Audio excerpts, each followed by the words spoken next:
It's still getting better by the day. All right, shall we all rise to our feet as we begin the program on a proper note? Can I please call on Miss Grace to lead us in the opening prayer instead of sharing the grace for us? Miss Grace, you still there? All right, thank you.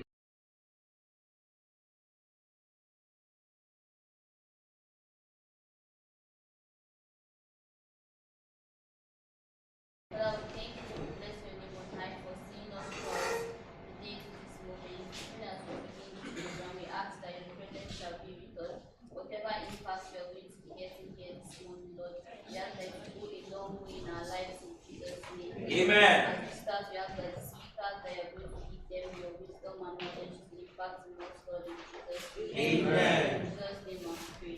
Amen. Amen. Thank you so much. Please a round of applause for Miss Grace.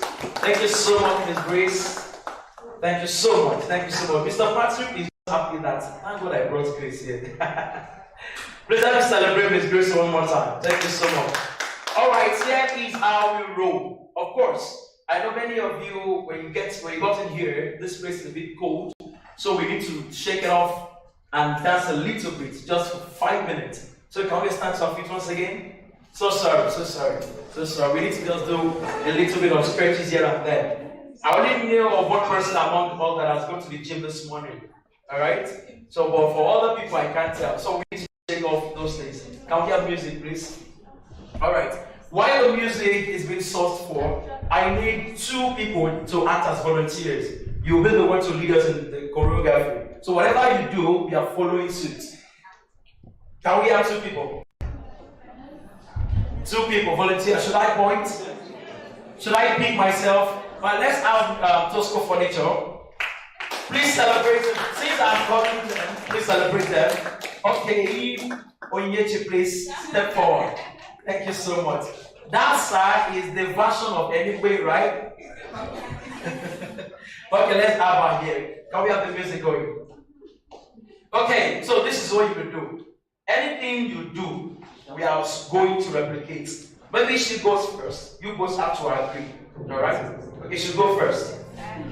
You agree. You should go first. Okay, so Mr. Your name again? Omotosho. Okay, Omotosho only know his brand name to be Tosco Furnitures.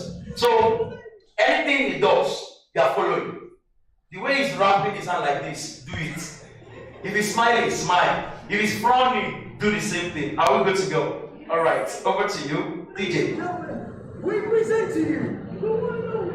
Okay. We are rubbing our hands.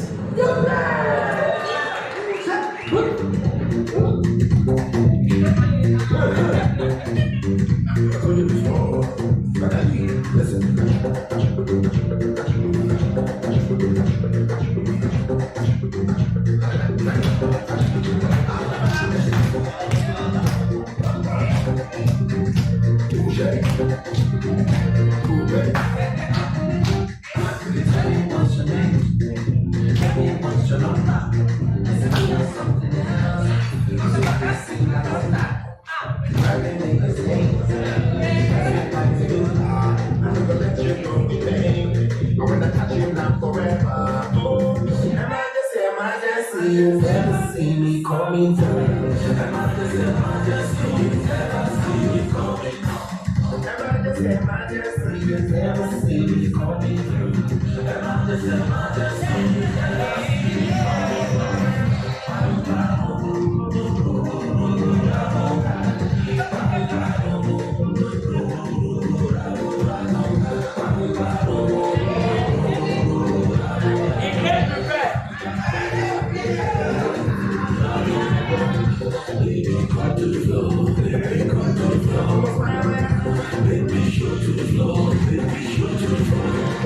tell me what to do. Yes, I'm to do. Don't give somebody flow.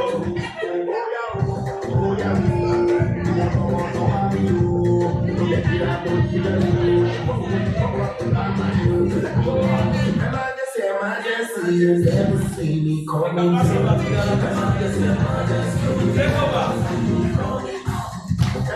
Emergency, you never see me coming through. Emergency, you never see me coming through.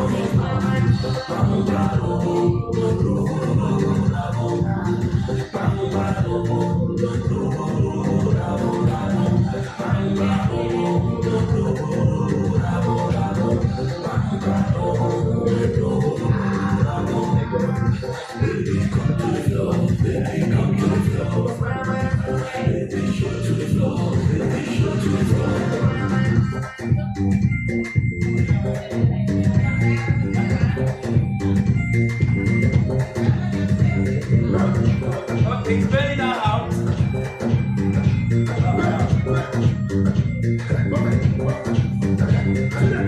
Never this emergency, you never see me coming through. Never this emergency, you never see me coming through.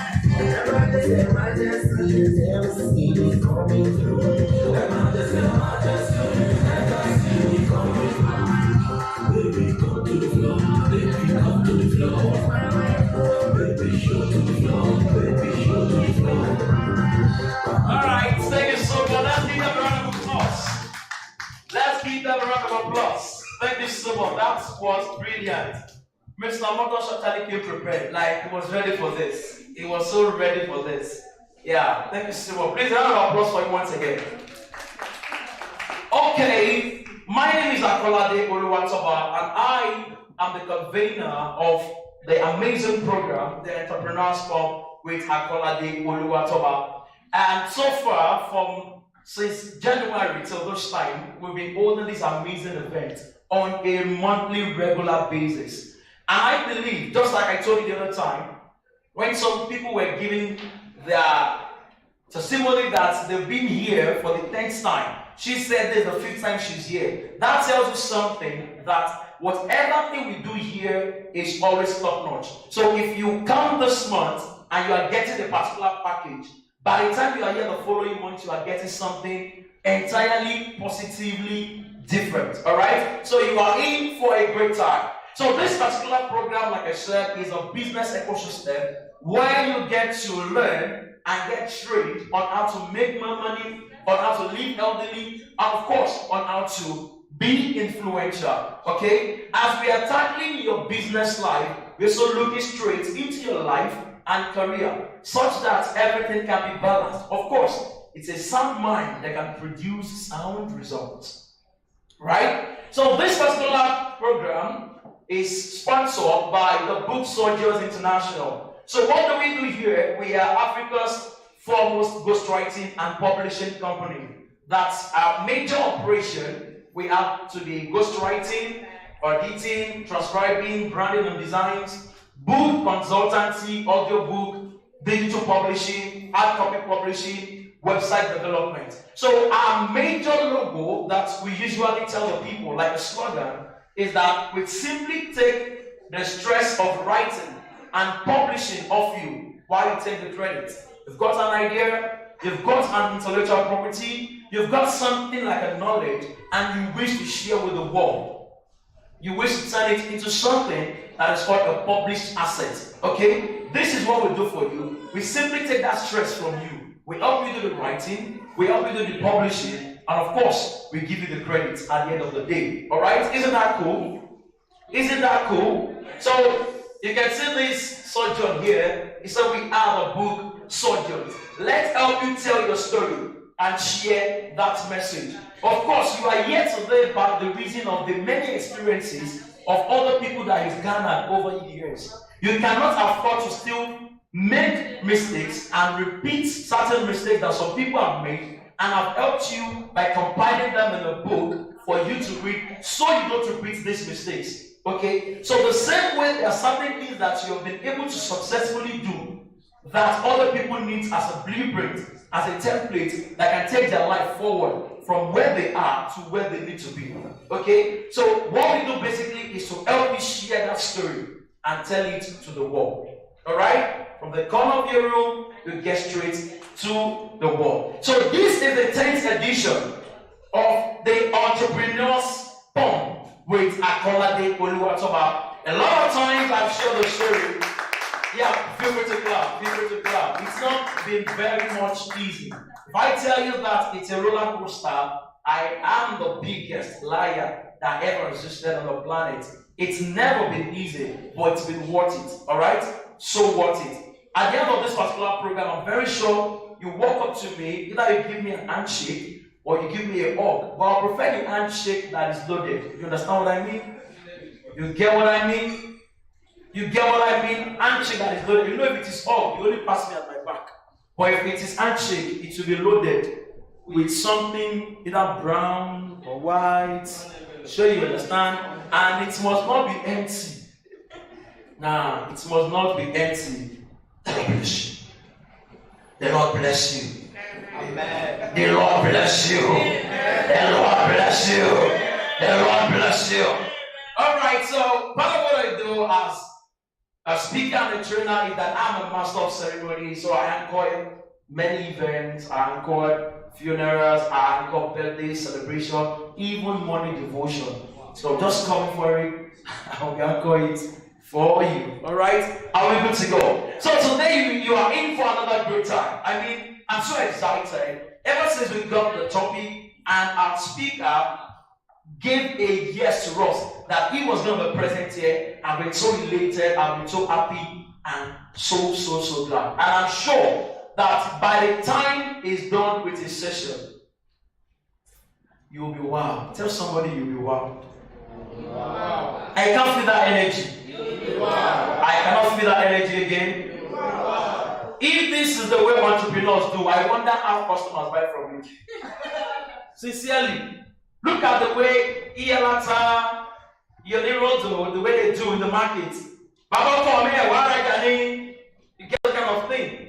You know, even the Igbos, the way they are going to just beckon on you. Nah, the show fits you. Nah, just test them.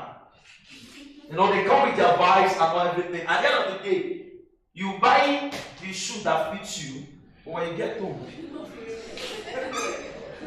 I didn't complete my statement actually. So, listener's discretion is advised.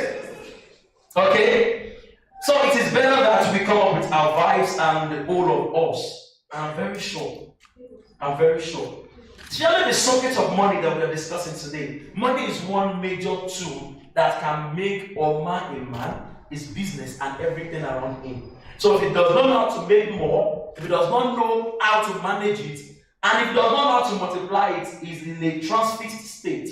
He's stagnant. He can't move forward. He can't move backward. Alright? Yeah. Money, they say, is not the root of money, of evil. It is the love. However, I love money. Choose your love. Alright? Choose your love. Favor, you do what? I love money. Say it again like you mean it. I love money. What is money to you? No. So you cannot explain your love. The way of life. What is the culture? What do you say? Lifeline. Frank Edo. What is money? Oye. Business study.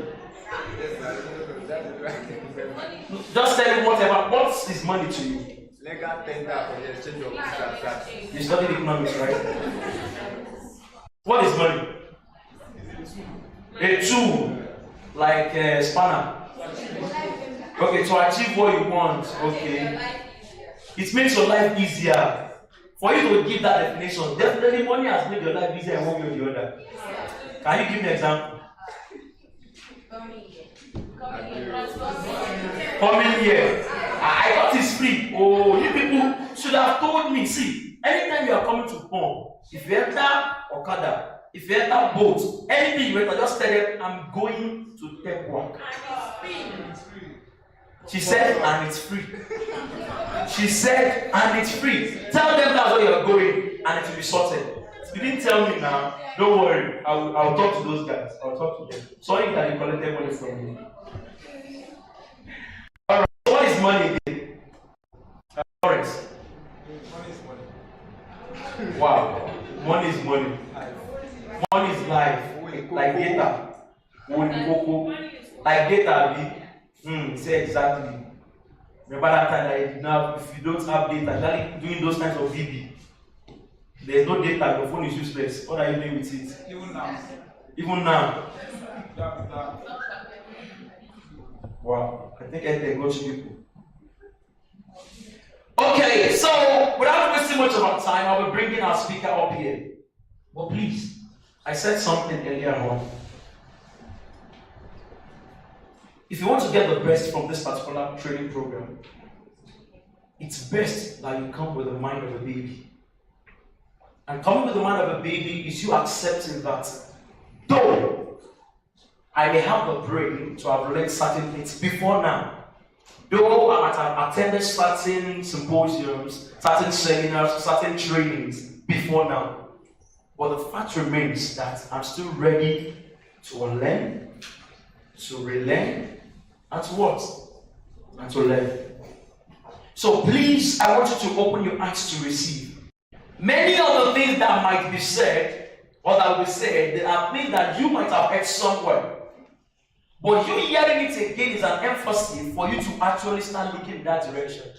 And anywhere you hear the subject of money, please take it serious. Give it the whole of your attention. This is not a time to be distracted. Anything that's going to serve as a source of distraction to you, please, I beseech you, do away with it. So who is our speaker? Our speaker has over 2 decades of experience in financial accounting and planning. A career spanning financial accounting, treasury, corporate finance, and private equity roles. He was previously the chief financial officer at Lotus Capital, a leading Nigerian ethical investment firm. He started his career at the commercial banking group of Guarantee Trust Bank PLC. And from there, he joined the financial control unit of Asset and Research Management Company Limited, now ARM Investment Managers. I think I'm turning this actually clap. 2 decades of experiences. I mean, that's huge. 2 decades. Well, have I been born? I need to confirm my mother.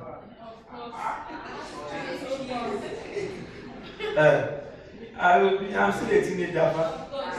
Abi? How many of you attended my birthday last year? You attended, Abi? I did too. You did. You did, right? He is a partner at Sahel Capital and serves on the investment committee of FAFIN, a private equity fund. He serves on the board of directors of Dainty Farms, Lab Group Limited, Polyfilm Packaging, L&Z Integrated Farms, and the Lightful Toy Shop. Mr. Olumide Lawson is a public speaker who is highly sought after for his financial management depth and skills. He was awarded the 2020 Faith Foundation Volunteer Advisor of the Year Award. He is the author of My Money Toolbox, an effective personal financial planning tool. Mr. Lawson is a chartered financial analyst, CFA.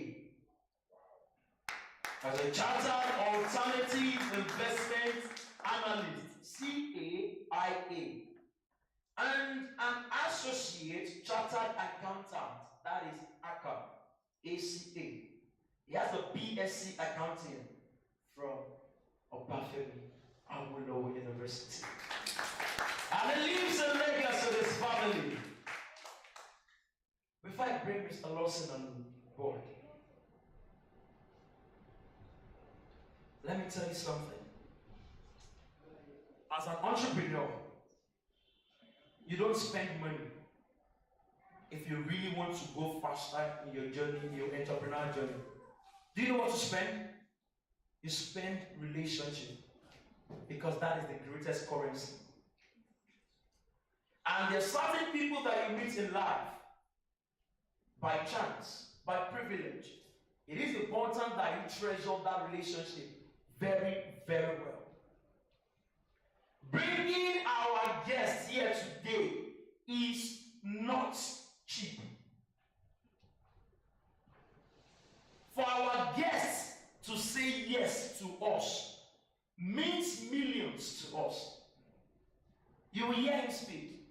You see how humble. I told you people in the group yesterday. You see how humble. I found one yesterday who can remind me. A living legend. You confirm it today. I'm not just hyping him because he's here. I can say all this behind him because that is who he truly is. Full of humility. A lot of amazing skills and experiences up his sleeves. It's a great privilege that we in the city of Ilorin can have the presence of a powerful, the amazing, the brilliant, the charismatic, the chief, the Otago, Mr. Lawson, Olumide. Ladies and gentlemen, with a standing ovation, please welcome our dress trainer for today. No other person than the delectable, quintessential, Mr. Olumide Lawson, CFA. Please keep clapping until you receive the mic. Thank you very much. After everything that Akolade has said, I feel that I should just run away and not say anything to you. Thank you very much. Please have a seat. Thank you very much. I'm very excited to be here. Before I start, I have to talk about Mr. Montosh. So he reminds me of some people in my school. He always there's impromptu tests. All of us are screaming, no, we don't want to do a test. And you'll be the one that will scream the most. When the results come out, you'll get 20 over 20. Very prepared. Thank you very much for having me. I'm very excited. I'm very honored, and I'm particularly honored that I'm actually here for the 10th edition. So thank you very much. Ilorin is not very new to me, actually. Some of you might know. I think I told Akolade. It's actually schooled in Ilorin for my secondary school, so I knew a little bit of Ilorin. Then I have a company I work for. We have a few investments in Kwara State, so I've had to come to Ilorin a couple of times, and of course I'm here now. Very big thank you to Akolade once again. I'm honored to be here. I'm going to go to put up the slides, please. I have a few slides.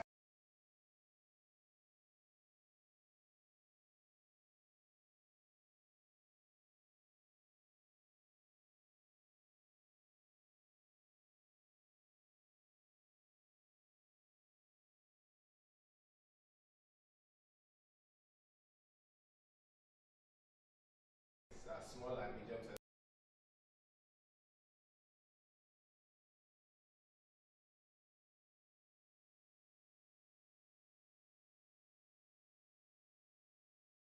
And I even make them what we call investor ready. So for that reason, I tend to mentor a lot of SMEs. I try to understand what they need and what they need to do. I think that has also helped me to be able to find ways of providing some guidance. So a lot of what I'll be sharing today, well, you guys are wearing two hats. One is yourselves as individuals, and then other as business owners. I think you're going to learn from both angles. Akolade has told you a little bit about my background. It's fine now. So I'll say some things I hate, so you're not wondering. So I'm a young man. I'm going to be 46 in a few months. So I'm saying that because we're going to talk about when I was younger or when I'm planning and you're wondering how would the mind you got not so surrounded by these things, But I think at the same time he said all those nice things, and I cannot remove the fact that I'm not extremely spiritual, but I know that God played a lot of roles in my life. My growing up was my parents were civil servants, so very humble background. Almost all the jobs I had, especially the earlier ones, was maybe usually one friend that told me that GTB is recruiting, ARM is recruiting. So I didn't have any school father, I didn't have any godfather, anything like that. I remember that for my very first interview, my mom had to stay up all night to help me to hem my dad's suits.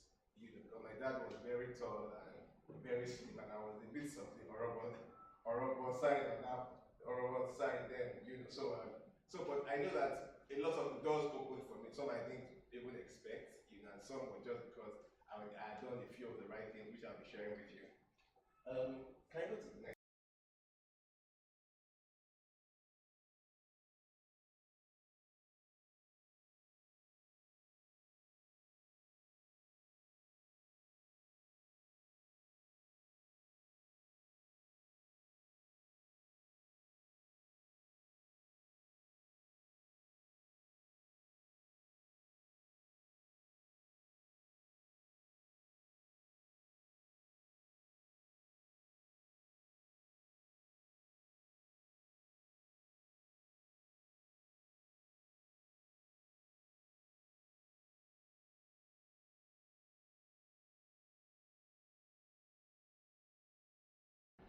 impact almost all the parts of your life.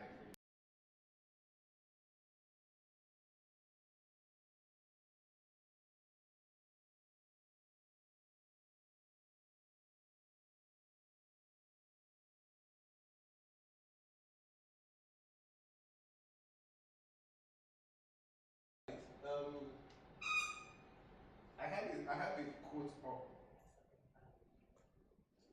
Let me hit the screen. So, please, can somebody read that quote?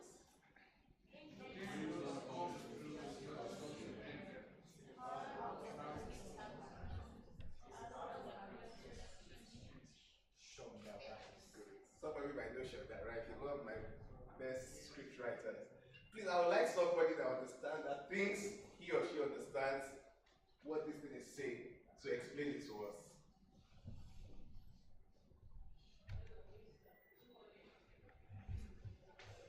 I will call somebody like Akolade. If you think you understand what it means, that dreams don't come true because you dream them. But you have to do something to make it happen.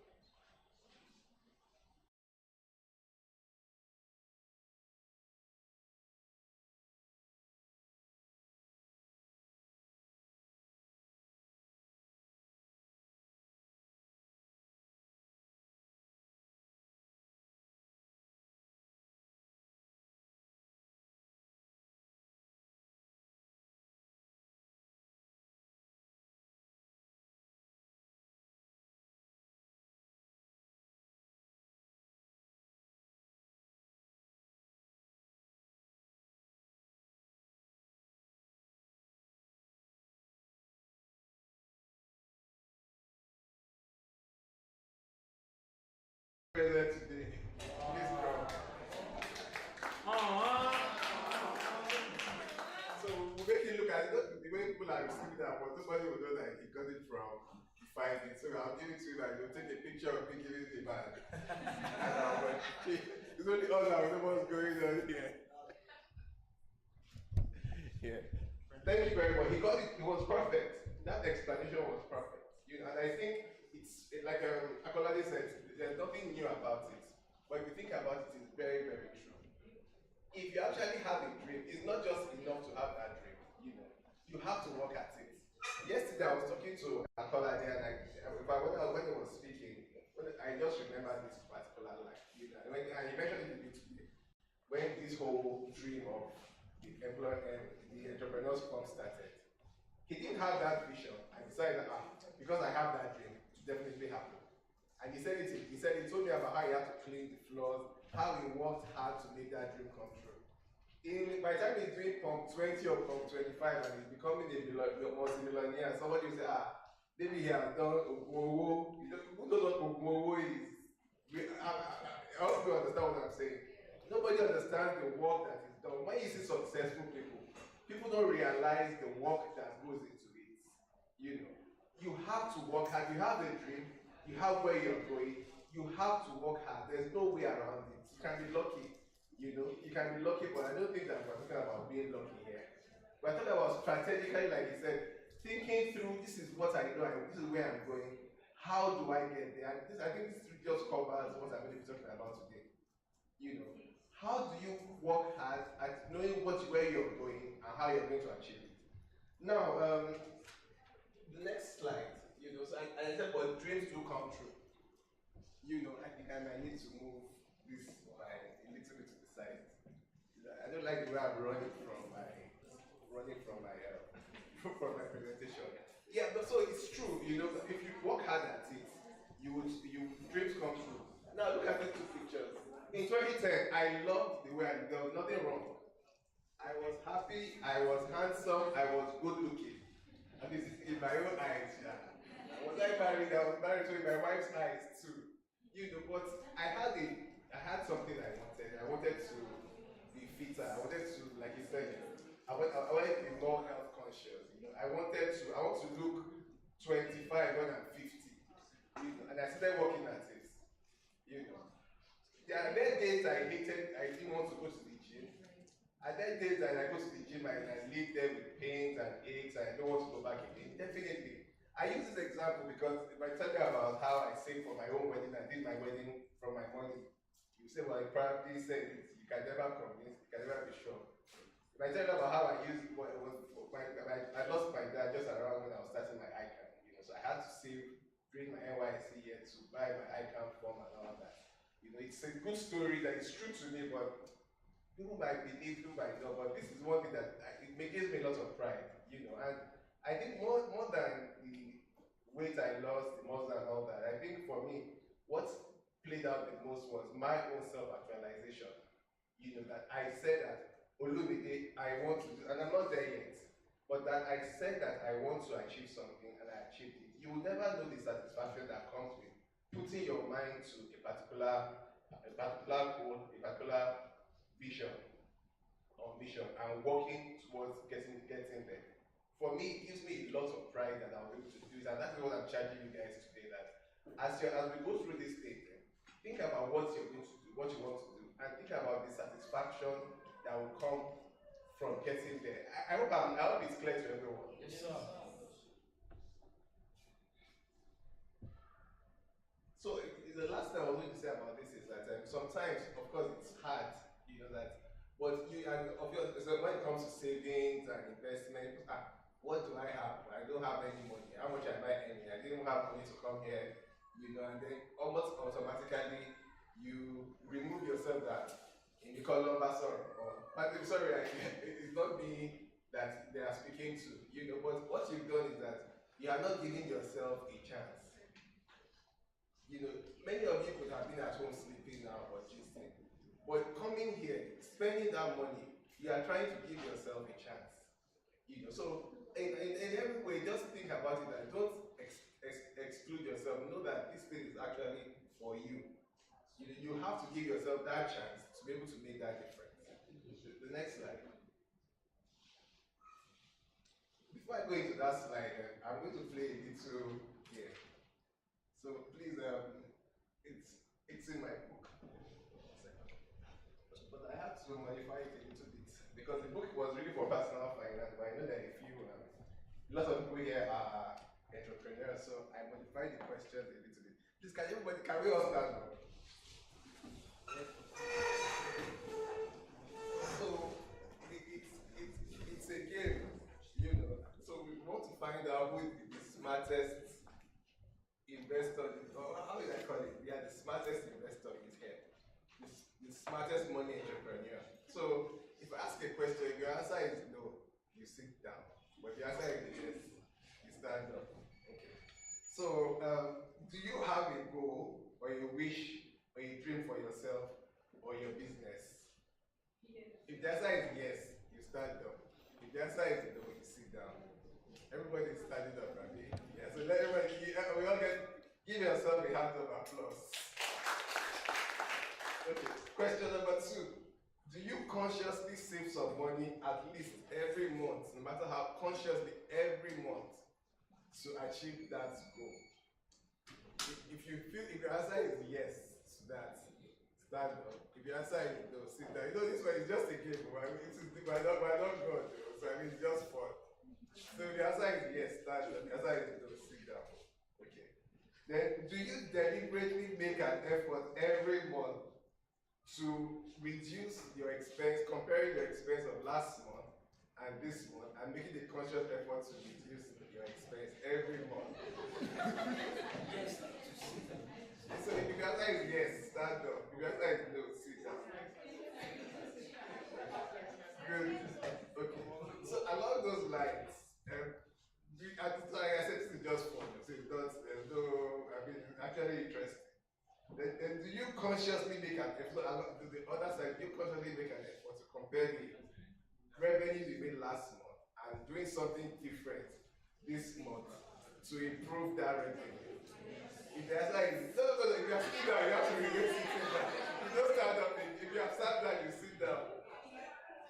Then so I mentioned that I asked as that do we all have goals? And you said that you have it. Do you have that goal that you claim? Do you have it written, actually physically written anywhere, either on your phone or your paper or something? Do you have it written down? Good. So So that's fine. We're going to 10. So everybody's time, you already have 50C. Well done.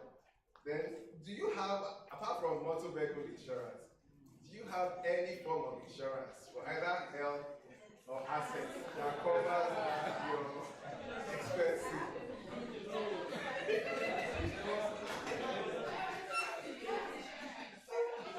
Wait, who is still standing?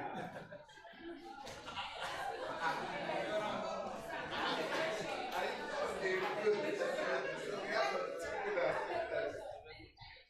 Okay, this one is just, if both of you sit down, I'm going to remove the question. Do you have a retirement plan? Okay, then. If you are sitting, you have to remain sitting. Let that gentleman, I remove that question. Let's see it. Okay, are you standing, ma, or you're already eliminating? Okay. Do you consciously separate your business spending from your personal funding? Okay, good. Then, along these lines, do you have a monthly budget for your business where you measure your actual and your... Okay. Then the last question. Do you keep it? Oh, you said that already. Okay, so I think we have our smartest body entrepreneur. Please give a hand of applause. I'm also the recipient of my second prize today. Well done. That is for fun. That was actually just for fun. Can I have the next slide?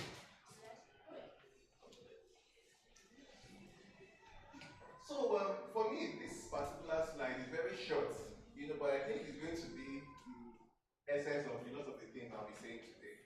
And like Akolade said, when it comes to money, there's really nothing that is new to anybody. Everybody knows that it's good to save. Everybody knows that it's good to invest. Everybody knows that you have to be money conscious. But the difference between where you start from and where you are going to go to is actually how disciplined you are. Imagine I'm running against Usain Bolt and I want to win. My goal is actually win that race, and then we start the 100-meter race. Then as I'm running, somebody is shouting, "Olumide, you can do it!" Then I stop on the way. Thank you. Have I not heard the answer of my exam? But discipline, I'm hearing my name, I'm hearing people shouting my name, but all I'm thinking about is what? Where I'm going. And that is where discipline comes. I usually give this, go to the next slide, please. I usually give the example that, I told you that I saved for my NYC. When I do NYC, I saved for my ICANN. But after ICANN, I was still working. So then I was working in a bank, GT Bank, at Broad Street. I was living in Oshodi. So for people that know Lagos, so I have to pass CMS to get to Oshodi, to get the bus to Oshodi. So of course, on my way, when I'm in the bus, I'll just buy my gala and fine yogo. I'll go to my house. That's probably maybe the two of them will be like 100 naira, 150. Because I was earning literally entry level, minimum wage. But after a while, on my confirmation, my salary now increased. Once it increased, there's one tantalizers at that serious Boston. Hey! I never noticed that tantalizer before. Then I noticed that gala is now very stale, Jerry. It's not so sweet. Like, why don't I just buy one proper sausage roll? And I'll buy, there was no puppy, but let me use the example of, let me use puppy, I like puppy, Then I left that, so then I'll probably spend most of my salary. Next month, I'll still a little perhaps. Then later I earned more money. I realized that bus, I'm no longer taking bus. I think I'll start taking Uber. So where I'm going is that gradually, what happens to most of us is that we earn money. Unconsciously, when we now get an extra, we just automatically just adjust our expenses just to cover that, So I always recommend that wherever you can, there's this thing they call delayed gratification. Try your best to, any extra you are making, try your best to not do what Olumide did then, you get, and try to delay that gratification. Try to ensure that you keep your expenses as close to what they were before, despite any increase. That is one easy way, that you can save some money. That is one easy way, because it's almost natural. That maybe before you go to buy clothes, you go to what they call, I'm not sure, we call them bend down select, bend down boutique in Lagos. You now realize, by the time you got somebody that gives you 1 million, I'm not going there, let me go to ShopRite, I'll go to, in proper boutiques to go and buy it. You have to know how to define yourself to ensure that you're able to live within your expenses. Let me have this my slide. Okay, whenever I would like to have that slide up. So it's a cycle, so it takes a conscious, which I said, a discipline is required. You have to break that cycle of increasing your expense because automatically that your income has increased. It's hard, but you have to do it. Linked to that, is my next slide. No, this same slide, sorry.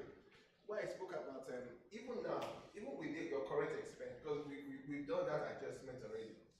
Can you, and you have a sheet of paper, if you can just think about it for a second and write it down, that is there any particular costs that you may have unknowingly adjusted so that today, Saturday, that if you have a chance to actually reduce that cost, may just give you 5 naira or 100 naira that you can save per day or per month. It might just be, why am I spending 1,000 naira on recharge card every week? Who am I calling? And that I'm going to decide that I'm going to put 500 naira every month away because of from recharge card into, and I'll be able to beat my chest that on recharge card for the whole of 2022 or 2023, I saved this by reducing that cost. If you think through what you can actually reduce in your current expense, just think through what are the major cost drivers, and what can you, it may cost you some level of inconvenience, but I say it's not going to be easy. It's going to be hard work. It's going to take some sacrifices, but what can you reduce in your expenses today? And if you have it, please write it down on the sheet of paper. Think about it, and if your answer is there's nothing I can reduce, I'm ready to the bare bones, you're probably not giving yourself a chance. It might be small, it might be much, but you should be able to find that small thing that you can reduce. And everybody, today I do it always, sometimes I do almost on a weekly basis. What did I spend money on? That if I had really thought about this just a little bit longer, I could have saved that money. You'd be surprised at the richest people that they don't spend the money the way most of us here spend it. They are very, very conscious because they know that when it comes to saving, it's either how much of your expense you can reduce or how much of your income you can increase. So consciously think about what you need to do to reduce that expense. There was this song I was going to play. This one. Okay.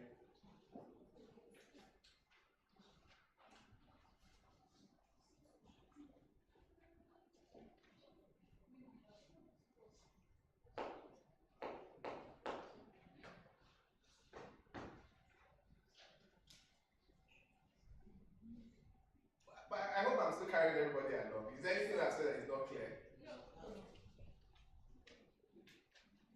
This DJ is about to form my candle. Have you heard it? What?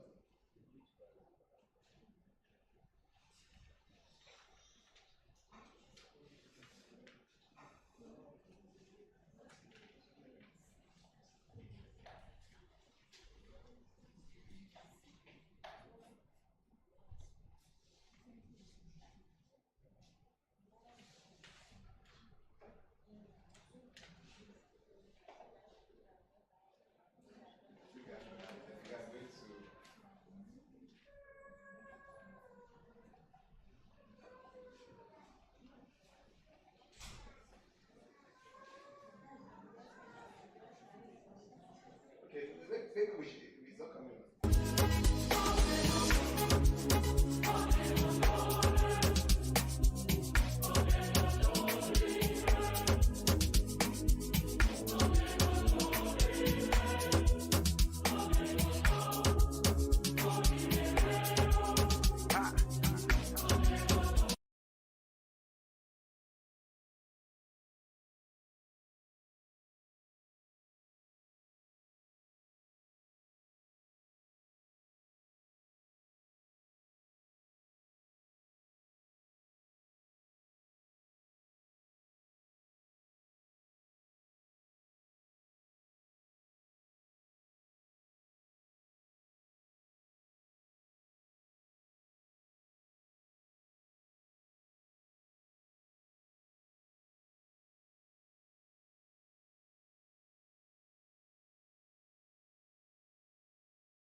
Come true. And this comes to planning. So if I know that I'm coming to Ilorin, I knew that 2 weeks ago. It's not the day before I'll start preparing my slides, or I know that I'm going to give out gifts. I know that I'm going to give out gifts, so to make it look nice, let me wrap it up. Oh, it was like, because I want to save money, let me buy my ticket ahead of time. Those are the kind of things that you do when you know what you're planning to do. If I didn't know that I was coming, they called me, even if I was free today, they called me on Friday evening that please come to Ilorin on Saturday. I probably won't come because I've not planned for it. It was to waste my time, to waste my money. So the question is it okay? You guys need the picture for what you're doing, right? Okay, because I actually prefer to have the slides up. So I would ask for, so along those lines is when I will tie this to planning. Planning is a very, very important thing. It's never urgent. Nobody will come and ask you that, have you planned? You did not plan. You are going to get you arrested. Nobody will ever ask you. So planning is very, very important, but it is never urgent. So they call it a quadrant 2 item. You need to never come and nobody come and bite you, but planning saves you a lot of stress, and it also helps you to avoid emergency. If you plan ahead, the chances are that you will have less crisis is there. Does anybody agree to that? That if you plan ahead, it will most likely help you. Of course, crisis will still come. Things will happen that you did not plan. But as easy as it sounds, you'll be surprised that most people still will not even think to plan. Now, sometimes what has helped me, and I think I want to recommend is that what helps me when I'm planning is what my motivation is. So for me, when I'm thinking about planning my finances, my goals, one thing that I've always been saying, and people that know me from when I was in my 20s, is that I always say that I, Olumide, I do not want to depend on any child when I retire. I want to retire and spend my money. Let me repeat it again. I, Olumide, I do not want to depend on any child. My children, by God's grace, will be very extremely successful. But I, Olumide, I will not depend on any child after I retire. I will have enough to live on when I retire. If it means that instead of traveling business class, I travel economy. If it means that instead of going to this to buy, I'll go there. But that focus is there. I'm not yet there. But every day I actually make a conscious effort to know that I'm planning something towards that retirement. Now, a lot of us are still a bit young, so I mean, the picture of retirement will not be as clear. It wasn't as clear for me, so it's clearer now because I'm getting a bit older. But retirement is not just money that you're going to put together. It's also what you plan to do after. Because you don't want to be at home and then you're 70 and then everybody has gone, you're bored and things like that. Retirement takes planning that when I'm going to retire, I want to be able to have a pure water business that I'm going to be running. Or I'm going to be having this. This is the kind of money that I want. By God's grace, God will give my wife too a lot of health or good health, and I'll have to take care of myself, I'll take care of my wife. So that is what focuses my own goals, and can be different depending on where you are. Some people can have different goals. Somebody's goal is that by the time I'm 40, I want to be able to live in my own house. Somebody else will be that by the time I'm this, I want to finish from Harvard.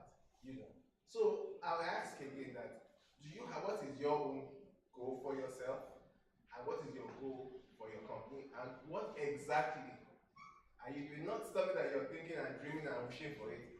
What are you doing to prepare yourself for that particular goal? And I'm going to ask you guys, there's something that we call a dream statement, and you're going to write it down. I'm going to ask you to submit it, but without names. I don't need to have names. The dream statement is really what I asked before, which is what that goal is. You get many times, when you write something down and you see it, it becomes real to you. So I'm going to ask everybody, please, just think about what is that dream, what is your own dream statement. And dream is a dream statement, but you are looking at it, you're writing it as if you can see it. So if I want to walk from here to where that AC is now, I will say that I am walking to that AC. I won't say that I'm going to try my best to see whether I will be able to maybe one day be able to get there. The only thing I'm thinking in my mind is how I'm going to clear all these people away from my road because I'm going to go there. So I would like you to, if you don't mind, and you can change it later after you thought about it a lot, but just as your own exercise, write it down, one on your book, then one on a piece of paper that I'm going to collect, but don't write anything. I just want to have an idea of where people got the idea. Write a dream statement and let that dream statement be what you see for you. It's going to be two, really. One for yourself as in Olumide, one for my furniture business. What is that statement that I want to be able to say that I am doing this? My statement can be, I want my daughter, Modesiri, to go to Harvard in 2028. Make it very, very clear what that statement is. And if one can write, some people will go and frame it. Some people will have there was time I started with my wallet. I'll write it in my wallet, put it on my table. So I keep seeing it. And if someone should wake me up, what is your dream statement? I know what that dream statement is. And I'm asking you to write it now, not because it might change, because I know it might sometimes it requires a little bit of thinking, but from what you know of yourself and what you hoped, and especially since somebody said you had goals before, what is that dream statement?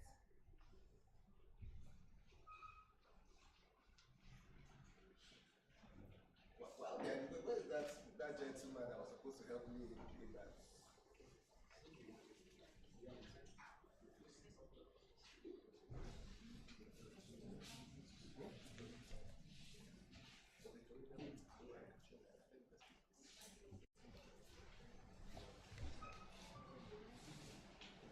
I'll just give 10 more.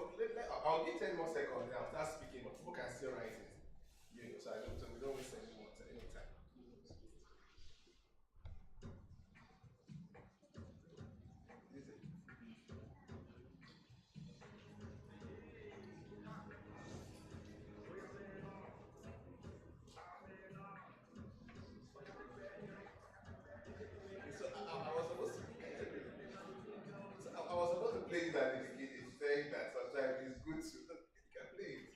You know, like it's good to play it. You wanna team with the big boys? I like it. So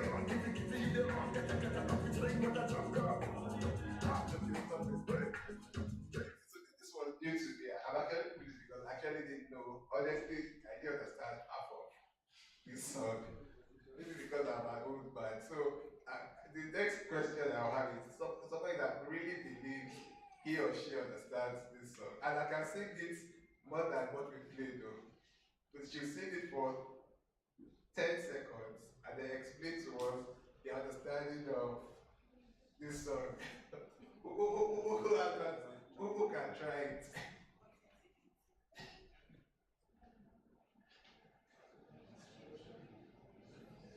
This song that we just heard now. Who knows the song? If you know the song, let me see your hand. No, the song, the song in general, not the chorus. What is it? Which place it is? You know it. Who understands the song? Who understands the gist of it? Okay, this lady mentioned. Yeah, come stand up now. We are singing it first. But you must sing it a little bit. You want to bam bam? No, I don't need the mic. My voice is fine. Come here now. You will sing it, put some swag in there, so we'll take you, get somebody else. Yeah, come. The song, the dance that Mr. Watershed did not like it, that come and show us now. Yeah. You want to bam bam? You want to chill with the big boy? Yeah. Like they run kitty kitty, they run kata kata. I know you drink water drop. Yeah, so what does the song trying to say? I think it's mostly about, should I say, wannabe people. Like you want to have that dream life, but at the end of the day, you could probably go through the wrong ways. I think the person who actually sang the song was talking about cultist kind of lifestyle or something. Thank you very much. All right, you still get my prize. 1 second. Come, you get my prize. Thank you very much. Let's do our. Thank you, sir. Yeah, no, thank you. That was supposed to be just a small digression, really, and she's right. So I think it's just generally, I was going to play it at the beginning, and it's really just to let everybody know that, sometimes you want to just enjoy life, and there's nothing wrong with it. I'll talk about it, but sometimes just think about you can actually delay some of that gratification. Now, before I leave this slide, can I go back to that slide? While you're beginning, there's one very important thing I have to tell you, particularly because we are businessmen, and which is what I have here. I said that remove your hand from the cookie jar, and I said consider yourself as an executive employee. Sorry, I think I'm messing up your mic. Just let me know in case I'm holding it properly. So go to this slide. So one thing I can tell you is, and I think this is a major trap that many entrepreneurs have. Are you following me? Yes, sir. This is a major trap that many entrepreneurs have, where they have their business. Because of their passion for the business, every money that they have, they put inside of it, and because of that, because they have no money, any other source of income, or because if they need to pay school fees, they'll just go there and take the money. Now, I can tell you almost for free, and I can tell you because I've seen it in very, very many businesses that I've seen, particularly small and medium-sized enterprises, that nobody builds a business that outlasts them if they are not able to separate their personal finances from their business finances. I'll repeat it, and I'll ask all of us to repeat it. Nobody builds a business that will outlast them if they cannot separate their personal finances from their business finances. Please, can we all say it together? Just be sure that we all heard it. Nobody builds a business that outlasts them if they cannot separate their personal finances from their business finances. Who here wants to build a business that will not outlast them? You have to realize that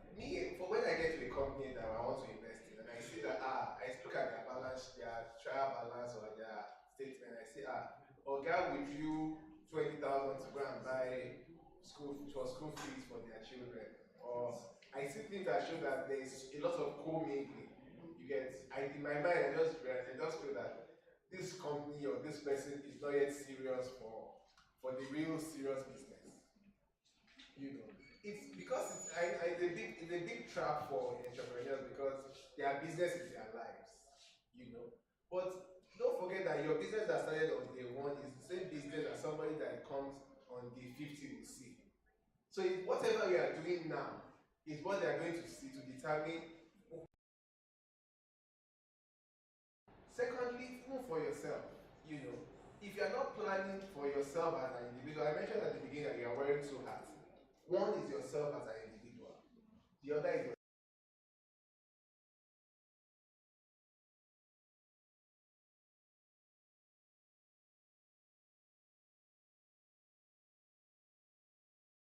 as a disservice because you cannot plan effectively. And you are doing your business a disservice as well. Because unfortunately, the cash flows of a business does not necessarily align with the cash flows as an individual. So if you're not able to have your own personal finances and you think, because you want your business to grow, you know, you just probably you're not going to be able to you yourself will not live to your full potential. Secondly, your business will not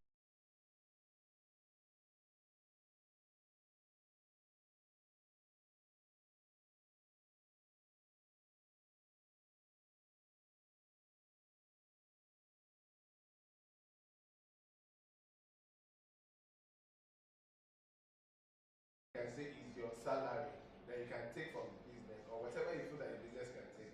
Make it a standard. Take that money and ensure that you don't take more than that. If you have to, it's for a short term that you are actually returning it. But even with that, just keep it at the back of your mind that I have a business, I have my person. You know, and work consciously that you separate the two of them. It sounds easy to some people, it sounds impossible for others. But truly, until you get to that point where you're able to separate them, you are really not a business.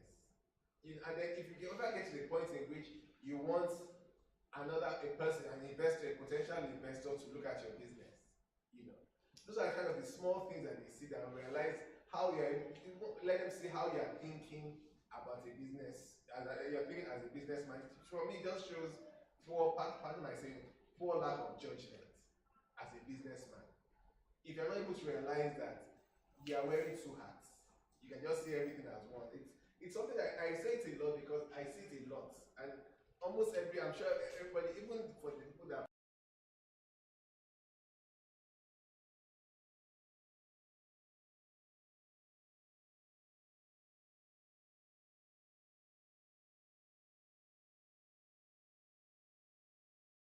I have my business finances, I would definitely recommend, if there's nothing else that you can take from this slide, please take that away. Can you go to the next slide? I will jump this one. I'm going to talk about this one, but another slide. Now, when it comes to budgeting, you know, a lot of people find budgeting difficult. They understand why it's good to budget, you know, but a lot of people find budgeting, especially for their personal finances, difficult, and they feel that by the time I'm budgeting, it's going to stop me from you spending my money the way I want to spend it. You know, because I feel like there are people, somebody's trying to prevent them from you know, how do you say that song? When you want to bow, you want to live like the big boy, you want to chill with the big boys, you know. But in fact, for some people that when you begin to budget, you know, so they make fun of you at times. They'll call you a shiri's course, or they say scattered accountant, or you know, because they are used to, you know, just what you have, just blow it and God will take care of tomorrow, which is true, you know. But the people that actually, I always say that there are 99% of us live that way. But that 1% that is able to budget have learned something that probably most of us haven't learned. And again, this budgeting is also a quadrant 2 item, which means that it's always very, very important. But it's never urgent. Nobody will come and hook you that Did you budget last month? Did you not budget? But usually when you budget, it makes you, for the first time, it makes you to be on top of your finances. I said here that instead of you wondering where your money went, you actually be on the driver's seat of your money. You can say that, okay, this month, I have 50,000. Of this 50,000, I'm going to spend 10,000 on this, 5,000 on that, 3,000 on that. Let me tell you what it does for me. If I plan that this month, I'm going to spend 5,000 on charitable giving. You know, I'm sure a lot of you have people that will come, I need one kid, my child has done this, my daughter has done this. You know, a lot of my family, friends, colleagues. I have a budget. If I say this month, I'm spending 5,000 on charitable giving. You know, if you are lucky, if you know when my boss starts, good luck to you. My daughter has this one, sorry, take 2,000. My son has this one, sorry, take 1,500. Once I get to that 5,000,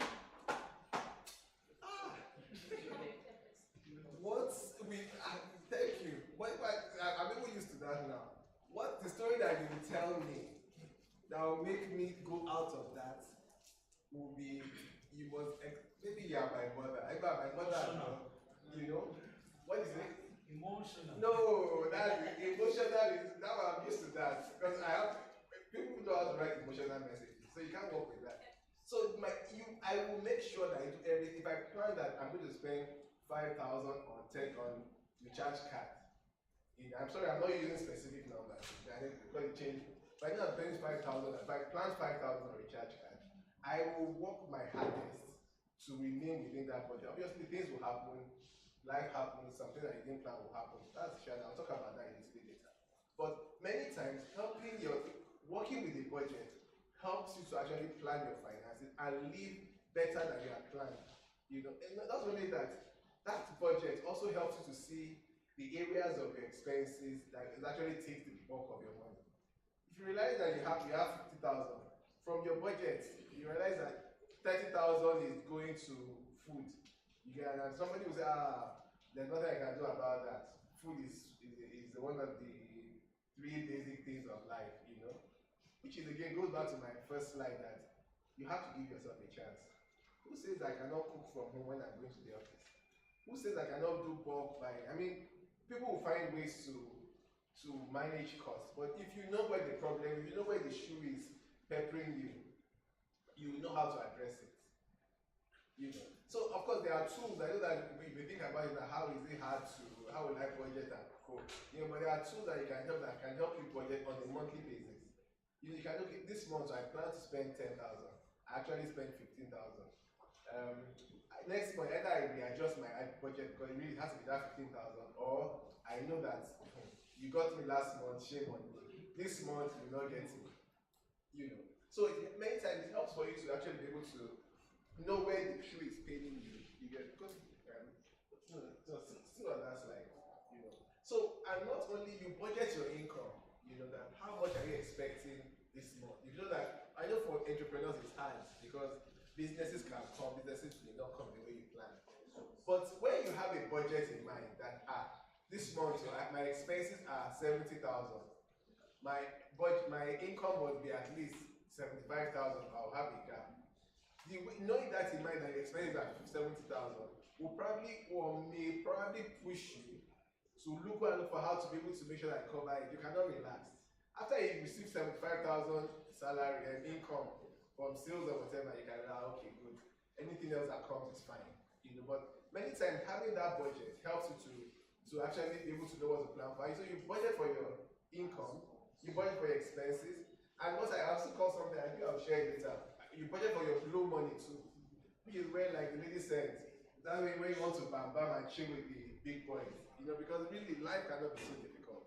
You have to budget for these little enjoyments or things that you like. And if you know that you budgeted for your income, your expenses, the core expenses, you know how much you have to be able to go to the cinemas and things like that.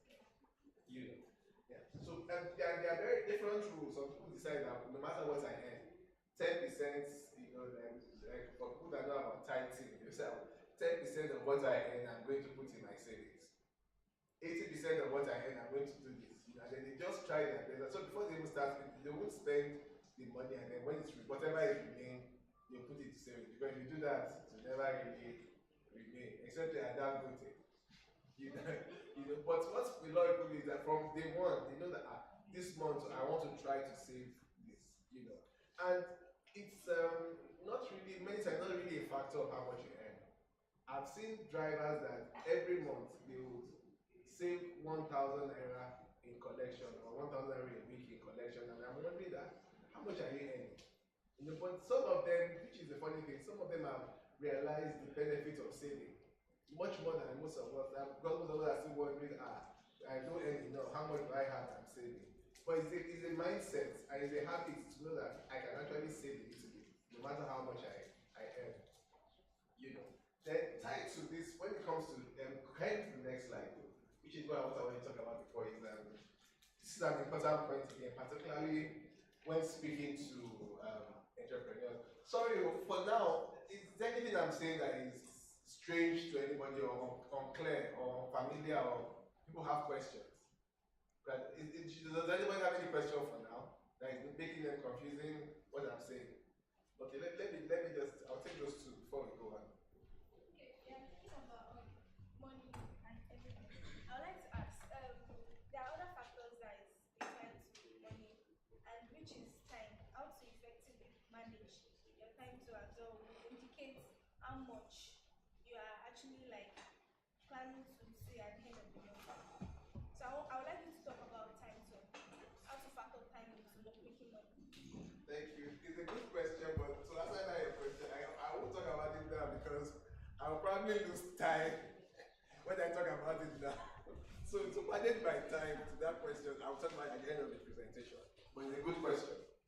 Sir, you had a question. Alright, thank you. Akolade Oluwatoba is my name for this opportunity. So I was hoping that the question will come after your seminar. We'll take questions after. I just want to be sure that I'm not losing the class. Right, good. But when you are making mention of budgeting, it was just recalling in my mind. To be very factual and very sincere, why am I having my own business as an entrepreneur is to meet my daily needs. Sometimes it takes discipline and courage for us to be able to separate ourselves. You are talking of separating our personal finance from business finance. And just like I said, it takes discipline to be able to do that.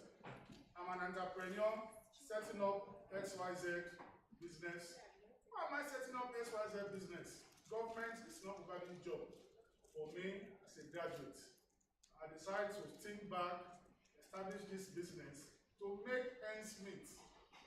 And the challenge you always have as an entrepreneur is that the first few years of establishing a business, the capital of such a business will go for personal upkeep.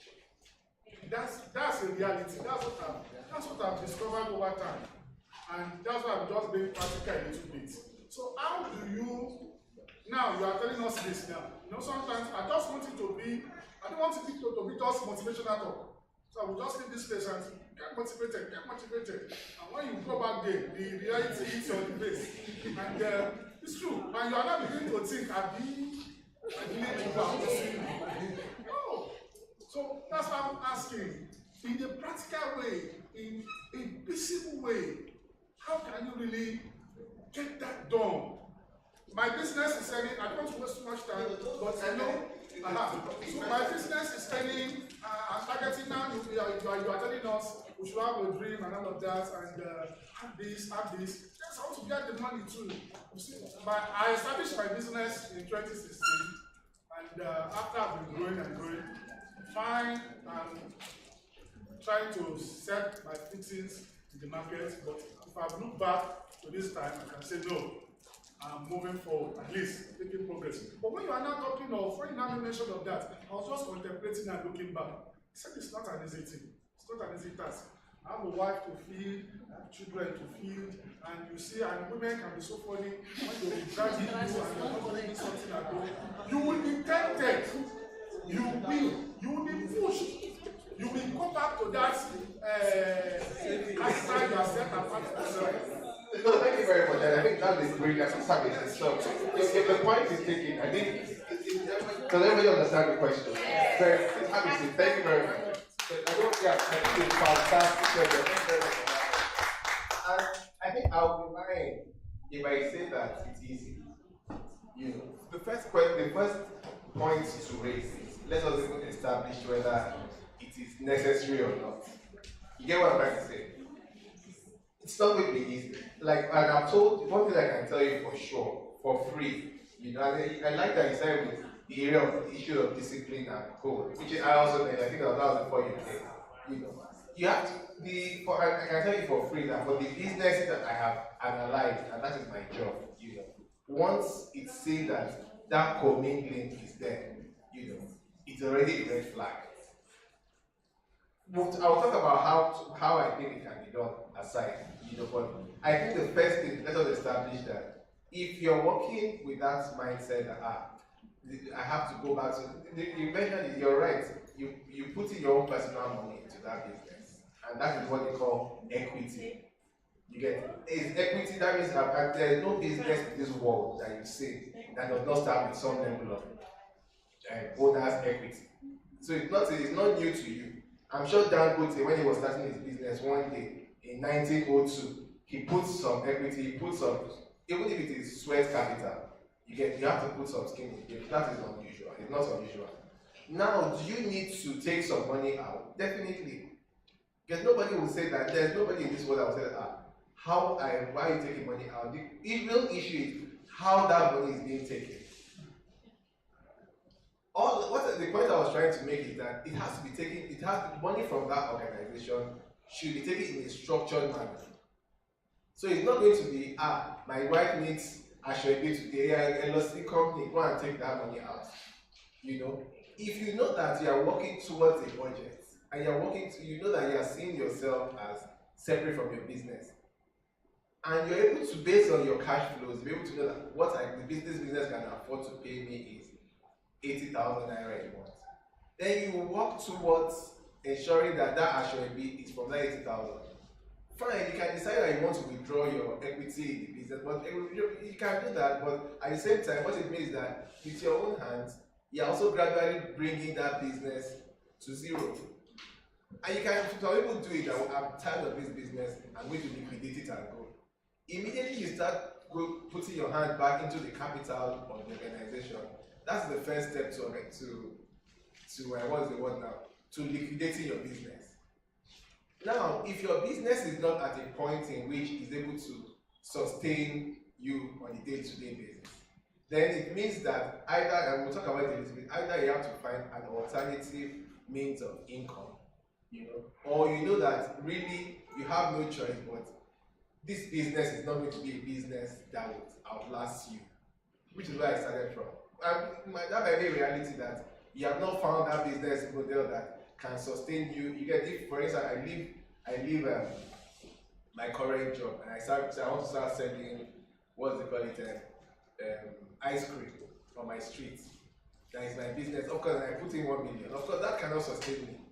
Yeah, and then gradually, I know that I'm just doing it gradually until the business runs to extinction. But if you know that you want that business to run, first is that, am I able to discipline myself to leave this capital to be able to work for me? You get what I'm trying to say? And I'm telling you that this thing is not easy at all. If it's easy, everybody will do it. If it's easy, nobody will be here discussing it. You know, I'm not sure if you had at the beginning when I mentioned it. It's good to have a dream. But the real thing is, can you do the hard work? Can you discipline yourself to be able to achieve that dream? You know, and I'm happy that you mentioned it, that at the end of the day, this thing has to be reality. It shouldn't be motivational speaking. You know, and one of the things that I've seen that I like the most is that these are things that Olumide, I've seen with my 2 eyes in businesses. I've seen businesses that are withdrawing their capital and run down. I've seen businesses where the people need money but are able to discipline themselves to separate their finances from their company's finances. So it depends on how much discipline you can put. And truly, you're right. there'll be exceptions. People staff take loans from companies. So what I'm pushing for is structure. How do you put decent structure in place that if I come in and say this MD has a structure in place, has a contract to take 80,000, nobody will frown against that. What you don't want is you open your company bank balance sheet. I should be for madam's wife 50,000. Spare tire for Oga's generator 8,000. If you continue like anybody seeing that book will just realize that, like you said, it's as if you're doing that business to sustain yourself on a day-to-day basis, and that's no longer a business for you. It's no longer a business for you. That means it's just really almost like I don't even know how to describe that. But really, that is not a business that you think you're planning would outlast you. So the question is that bearing in mind that this is a necessity, which is nobody can really tell you that this is how you must do it. Bearing in mind that it is a necessity, it's really to find out how you can work it based on what you understand of your person, of your wife. Tell your wife that Ashwebi is only in December, or some people say I didn't even buy Ashwebi. I'm sorry, I'm not using Ashwebi as an example. I know that it might not be a good applicable example. But what part are you cutting to ensure that you can actually live within your own expenses? So I think that is the main takeaway. And so it's not for you to now say, based on this, if it is really important, what am I going to do? I'm not sure if somebody else has another view of how to address, or somebody else has addressed this kind of something related. But I think it's a very valid point the gentleman has raised. But it's also a point that one has to consciously work on, or you will never really break that cycle. Then, like you said, we'll be here again another 1 month or 2 months, and then somebody is saying something that is important. So it's really, what are you putting, which is why I keep saying that you have to write things down, that it's a habit. What habit are you breaking to be able to achieve some of these things? I hope that's clear. We'll still take questions at the end, because at the end of the day, we have to make this, if it's not realistic or it's not practical, then there's really no point to it. We'll take more questions, and thank you very much for the question. And the questions on time management, we'll take it at the end. Yeah, so where I was going here is keeping records, and I think for me, this is very important. If you're planning to grow your organization, still along those same lines that we talked about, personal finances, budgeting and co. There's one thing that I've noticed that's very important that a lot of people don't do for their businesses is keeping a record of how much income they receive that month, how much expense they receive that month. So that is the financial records. And I think I put operational records as well. One thing that I've seen that has also been helpful, and I'm saying this because I'm talking to entrepreneurs, is that many things that what I've seen has been helpful is that people are able to keep records that are not financial, but key things that they've seen that are important to note. It might be your top 5 customers. It might be, if you're a farmer, it might be the rain patterns in Kwara State in 2022. It might be the type of the customer's behavior, that maybe it's pure water sells more in January than March, July.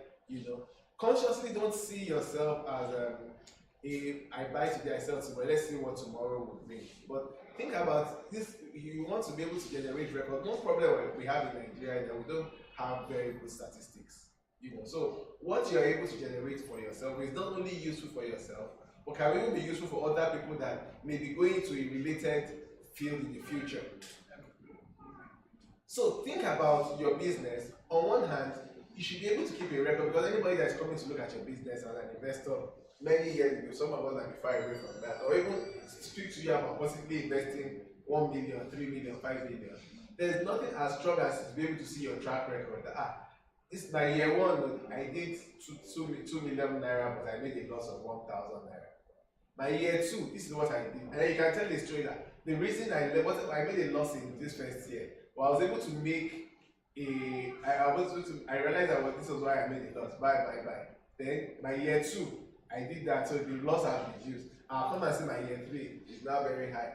Year 4 has come down because my best customer died. So you can have, by keeping those records, you can begin to tell your company story. And you don't wait to when you are 20 years, and you don't even need an auditor, a child accountant or so, like me, to come and you pay 100,000 or 1 million to do it. You can start by even keeping, depending on where your business is, start by keeping your record by yourself. How much did you sell? Write it down, and in a way that you can actually track on a monthly basis. Obviously, I would recommend that as soon as you feel you can afford an accountant, I think you should. And there are some people that share, some people do accounting as shared services. It might even be an accountant to help you set up your accounting record, depending on where you are in your business. I think that will depend on, because I know that there might be a big wide cycle of people here. But you have to consciously keep that record, one of your financial accounting, two of your operational accounting. I'm not sure if is that clear to anyone? Yes, sir. It is so important, because many times, and again, I'm talking about the potential investor, both in my professional capacity and in my office, and even the personal investments I make. These records also show that this person knows what he or she is doing.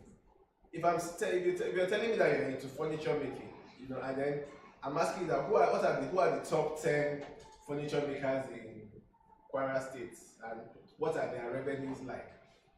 I used to ask. I don't have a clue. I only know my own business, Compare that to someone says, I don't know what their revenues are, but I know that in Ajasheko we have this, in this we have this, in GR we have that, but I know that this is, it lets me feel that this person understands the business, this person is actually positioning himself to perhaps, for my own business, so I don't have I don't have a broiler processor, but I have only, the hatchery. But I pray that I'll be able to give, this is like when I get this money, I plan to get X, like Mr. This. Those kinds of information, of course, you cannot get it immediately, but it helps you to show, for yourself is important. Secondly, for anybody that is planning to come and do any form of investment in your business, or even seeing your business, will see that it seems as if this person has an idea of what he or she is doing. Again, it's never urgent. And that's the painful thing about a lot of these things. It's never urgent. So it's easy to be pushed aside, especially when you're trying to make the money. But these are the things that, if done properly, will help you to make money. And again, I really picked out some of these things because there are trends I see in many of the businesses that we invested in, that we're not even investing. That if perhaps the business owners had done it, or they had known, they may have done things a little bit differently. I'm not sure if it's clear. Yeah, so let's go to the next one. Yeah, so okay, so I had another song for this one.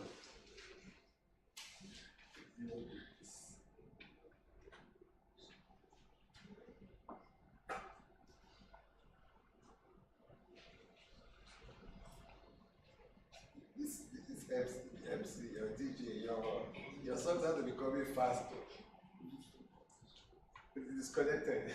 Don't worry about it. So I'm going to play this emergency, you never see coming through. So I think this one is really, so I guess even this one is even perhaps one of the hardest things to do. Because many times people don't even have it, they feel they don't have enough on a daily basis. They don't talk about having an emergency fund.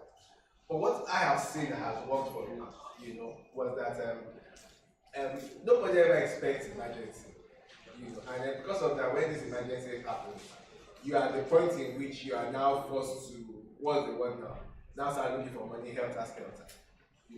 So as part of your savings plan, many times, if you can, is to consciously put some money aside, especially for business owners, because I know that many times business owners have fluctuating income.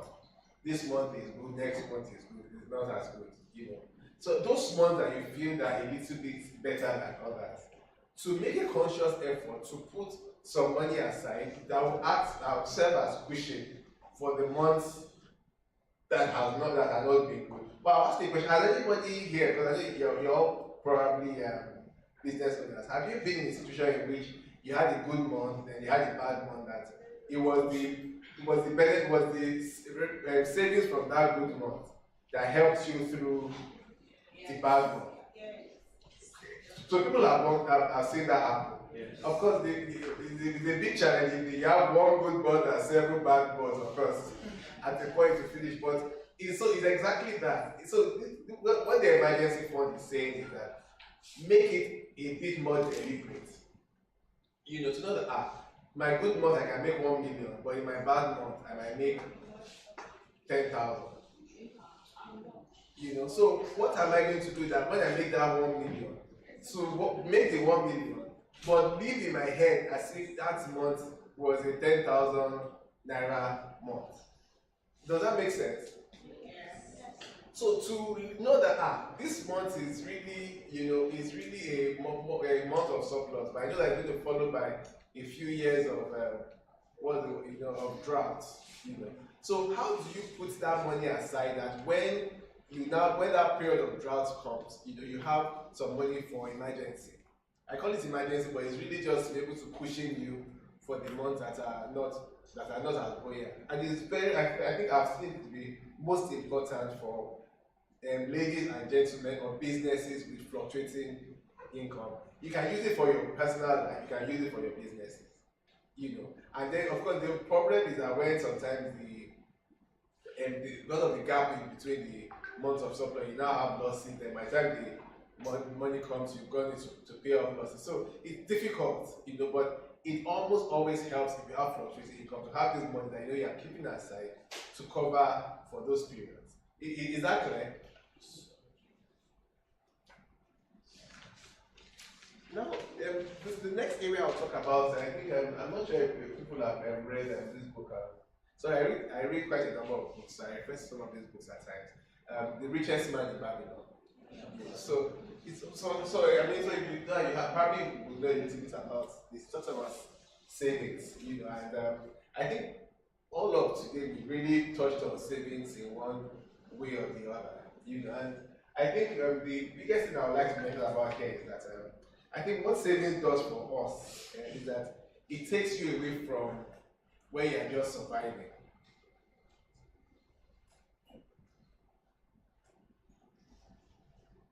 Savings takes you away from when every day, you know, you just, every man, it happens even for people that do 9 to 5, when all you're doing is that you're resuming on, you're getting your money, you blow, then you wait till the end of the month to collect your money, and then, you know. Many times when you save, you know, it allows you to be able to take advantage of small opportunities or big opportunities that come around. Imagine if I come in here and I walk and I say, I'm selling, I want to sell my brand new Toyota Corolla for 100,000 naira. If you have the money, bring it now, I'll give you my Toyota Corolla. You know, somebody might have that 100,000, someone wish I had it too, but nothing. You get what I'm trying to say? Many times, you're saving not for what you can see alone, not even for what you can even see in the future, but for when the unforeseen happens, when the opportunity, what they call opportunities, when something comes and then you don't have to run around all the time to be able to make it come to pass. You know, not only apart from businesses, even life. You know, if you're working from January to December, you know, you see a lot of business owners or everything. Forget about holidays. How will I ever get the money for that? Which is true. It might be true at times. But many times, if you're actually knowing that I'm working January to December, but I'm planning that in my December I should be able to save 50,000 naira and I'm going to take myself to the spa, or I'm going to take myself on holidays, it changes the way you're thinking. Is it going to be easy? No. You know, and then you probably, again, you have to give yourself a chance, because you probably can dismiss some of these, this one is too hard. But people are doing it. You know, they are living it, they are sacrificing, they are making the sacrifices, they are cutting fat here and there, so that they can actually improve the quality of their lives, improve the quality of their children's lives, you know. But it takes a lot of sacrifice, it takes even more, a lot of discipline.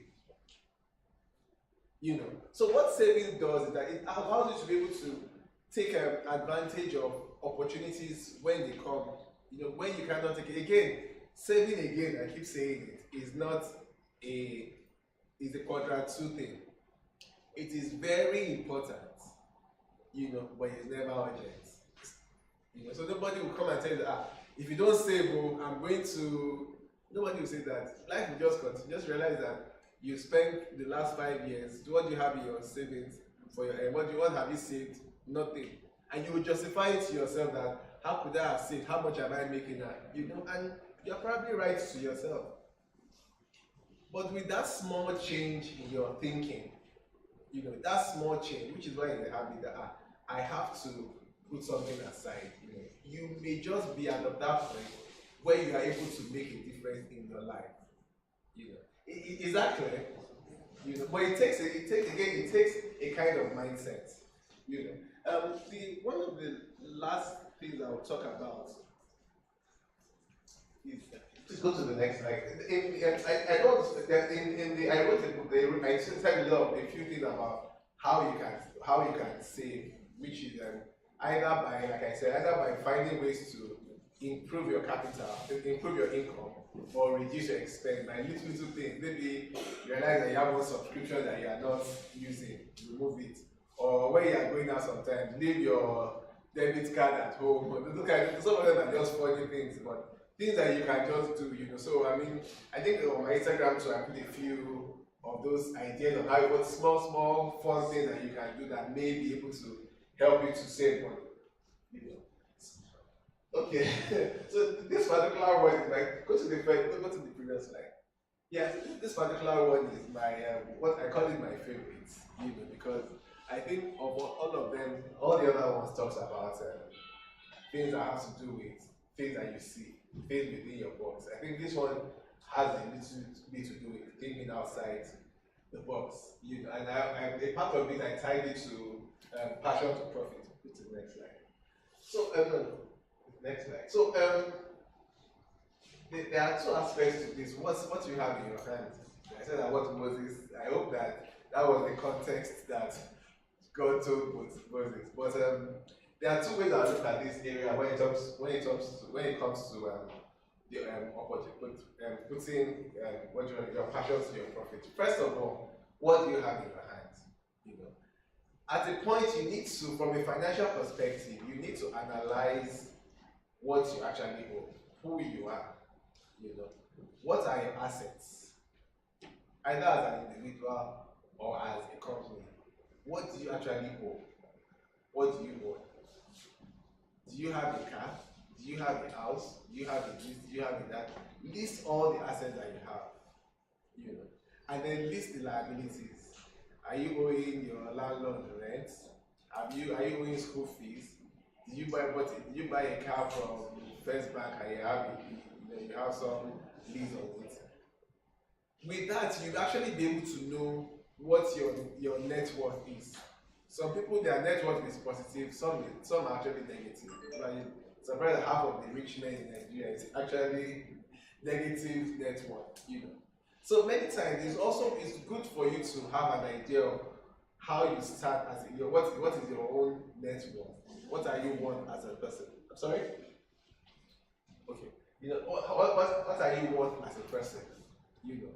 Tied to that is now looking at those assets you have. Ideally, you want to have assets that will make money for you. And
friend, one lady that before COVID she used to supply food to schools. All these people, I think she cooks food and she takes it to primary school. That was her job, you know. But when COVID happened and she couldn't do it anymore, so what she did was that she did an online cooking club for children. Since I cannot cook for you, who can be learning how to cook? You know, so she will do the she will get a camera like this, put in her kitchen. This is how to make cupcake. This is how to make a pomelo. You get, and then she actually made a lot of money from doing that. Let me not exaggerate. She made money doing that, and she enjoyed the cooking. You know, when she was able to think about what skills do I have another friend that what he did during that COVID was like he likes to you know, most people that when you see their WhatsApp messages, the status, always lots of short funny messages. You know, what he did was that during that COVID time, he actually put all those things together into like mini books. So usually at that time, usually on Facebook, he would write his short thing that my son did this because his kids are very funny. He'd say the funniest thing, they do the funniest things. You get, and we all laugh. And he did a mini book, you know, where he just maybe one day, my son did this, maybe some of it gone, but how he would have added his own genre to make the story interesting, you know. But he created short stories that we all could relate to and we enjoy it. So for some people it might be photography, for some people it might just be even having 10,000 people in your Instagram and you're selling something, you know. Some people might be, you know, ghostwriting, whatever you think skill that you have, you know, based on what everybody has something. It might just be because of your location, it might be because of your skill, it might be because of your family, it might be because of your network, your secondary school, whatever it is. But consciously think about what you can do, you know, what you can do to improve your level of income without impacting on your current income. So I'll be very clear about that. So I'm not saying abandon what you are doing now. Do what you are doing. Push yourself as hard as possible. Cut things wherever you can. But make sure that you are looking for ways of increasing and improving that income. Is that clear? Is it clear to anybody? Yes. Maybe just as a show of hands, has there been anybody here that actually tried that before, apart from their core business? If somebody else, has anybody else tried it? Apart from their core businesses, I'm actually taking that step to look inward at other areas that they may be able to make. The money might not be much, but they actually need to make extra money here and there. Okay, thank you. Good. I want to take the question there. So I think it's very important for you to consciously look. And many times, if it's something that you enjoy, you'll be able to, you'll make money from it. And if you don't make as much money from it as you like, it's still okay. And if you realize that what is costing you money is, you're not really making any money, you're making a loss that is impacting. You leave it. Many times it won't even be something that you have incurred a lot of capital for. Probably be things that you're using, things that you already have anyway. I think that is helpful. Can you go to the next slide? Yeah. So I think as a summary, what are the key things to building a good money habit? The first I would say is willpower. And I think like the gentleman that Akolade said at the beginning, these are not things that you've never heard before. I think it's more of how can you discipline yourself and decide that though I've heard it before, I am going to do something about it. You get it? Of all the things I've said, it might be all that you think is applicable to you. It might be some, it might be one, it might be four. But what can you say that you can make a difference, that can potentially make a difference to your own business? Is that clear? That willpower, that discipline, I think is the overarching thing to anything we've said here today. The second is the game plan. So you have that willpower. Now the next thing is, I've talked about it from when I was talking about separating your business. I talked about ensuring that you're able to have an emergency fund. You're able to have a dream statement. Those kind of things. That you should be able to get to the point in which you can actually say, this is where I'm going. This is how I'm getting there. Then the last part is that once you know where you're going, what do you need to, and I think I mentioned it, what do you need to ready yourself for it? You need to have budget tools, you need to have a mentor, you need to have somebody that's going to guide you, you need to have access to information or data. What are the tools that are required to help you to get to that goal? I think those three are really very critical. Then the next slide. I think so. This was really just like I said, I just want to put this one. I think so. I wrote a book that just basically I call it a book, but it's really a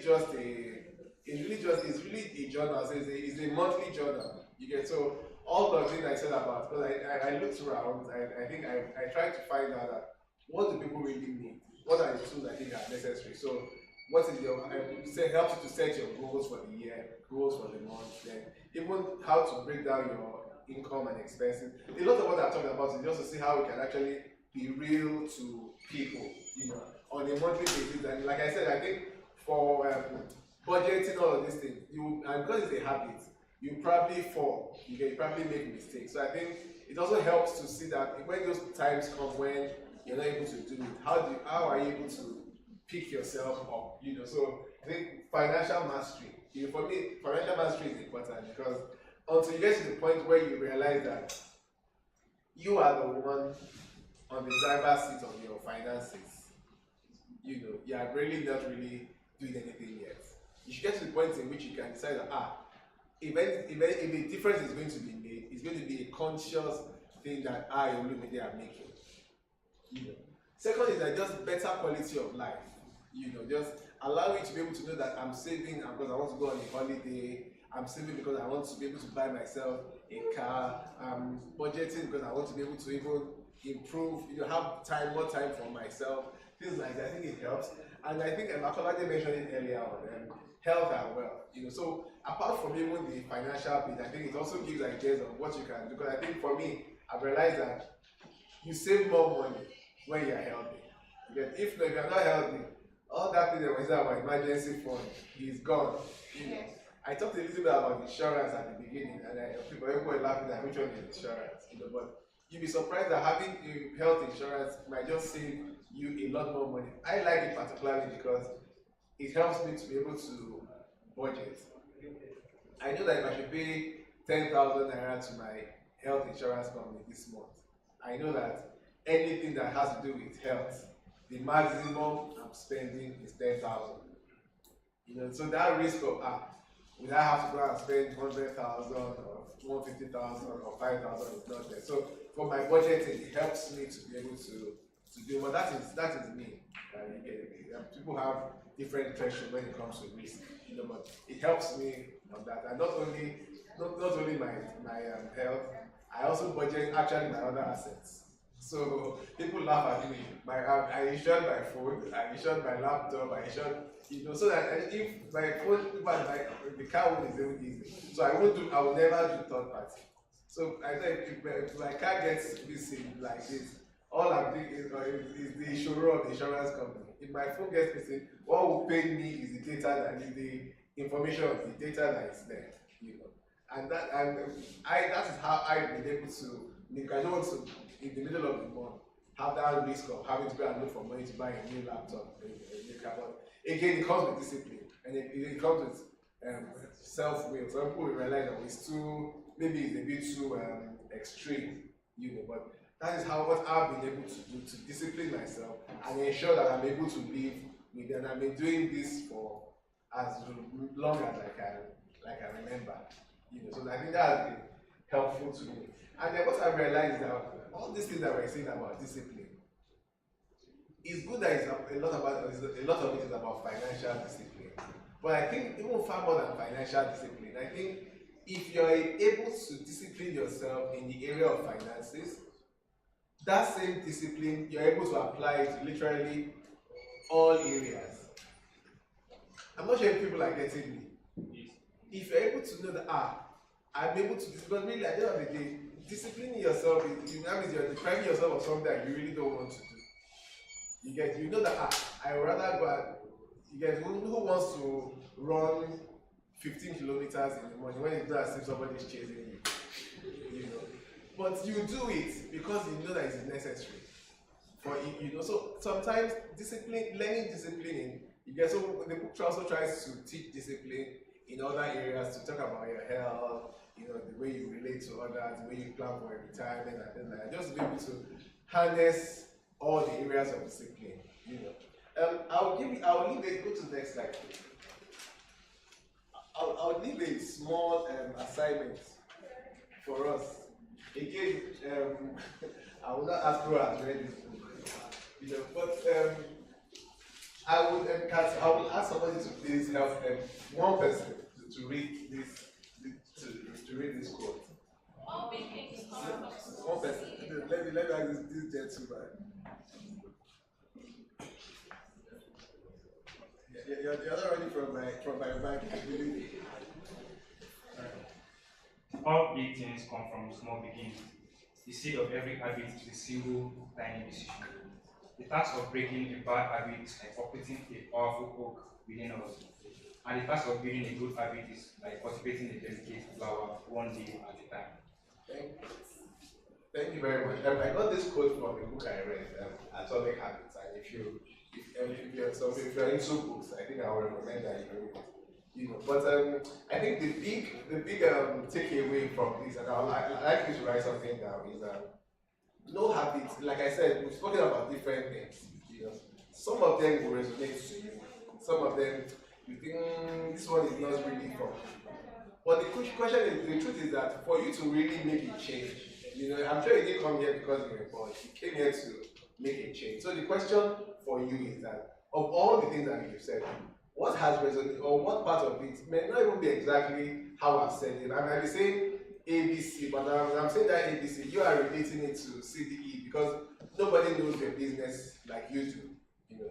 So what small habits, or what do you think you can actually consciously work on between now and December, or between now and next year December, that you can beat your chest and say that I decided that I was going to do this, and I consciously decided to do it. It's going to be, I'm going to start having a budget for all this, whether it works or it doesn't work. I'm going to be having a monthly budget, or I'm going to be having a proper savings plan, or I'm going to be writing down my dream statement and read it every day. What do you, or what do you think that you've heard today? What is that small, and don't even look for something big. You get, what is that small change that you're going to make, and you're going to make it every day or every week? You get, until you can say that you have made a substantial change in your own life. You know, it says that it could have been like cultivating a delicate flower one day at a time. You know, so what is that flower that you are planning to cultivate? I'll ask you, if you don't mind, I'll ask you to write it. I think I had mentioned that something to be written down before. Yes. You know, so please write it down again. One on the paper that you are taking with you, and then one in the paper that you're going to give to me. I think the first thing that I said was that write your dream statement. You know, so if you haven't written it, please write it down. You can have no names. I just want to be able to get a sense, you know, of how people are seeing their dream statement. You just write down one, and you can change it. You can decide to change. Okay, I think people have written. I think people have. You can. I'm asking you now, but it's something that later on, after you've thought about it more, you get the slide or whatever, you can decide to change. But it's always good, like the gentleman said, don't leave with a nice motivational speech. You know, go away with, and again, it's not possible that you hear something that 100% of it will relate to you. You know, perhaps it's possible. It might be of everything, it might be half of it, it might be a quarter of it, it might be one of it. You know, but you're able to, like, if you're able to do it, you make that change. So what is that one for you? Or what of those? Can you write? But I think I would actually like that it's actually just one, maximum of 2 things that you'd like to change.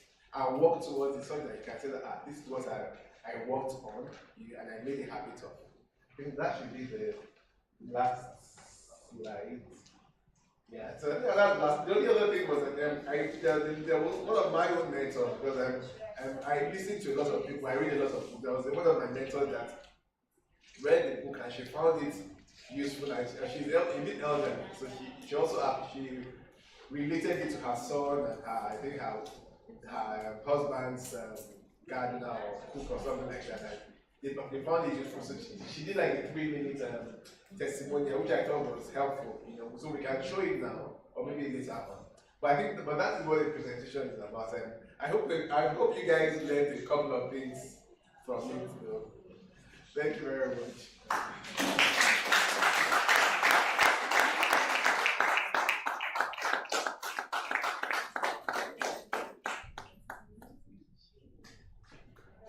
Good afternoon, ladies and gentlemen. I believe that clap was probably one mosquito was flying. You were trying to hold on to me, right?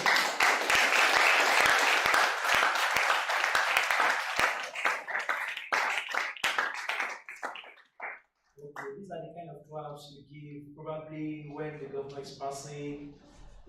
He's not saying, you just want to make sure that, okay, you support the clap. But if truly you are seeing the governor in front of you, show me that clap.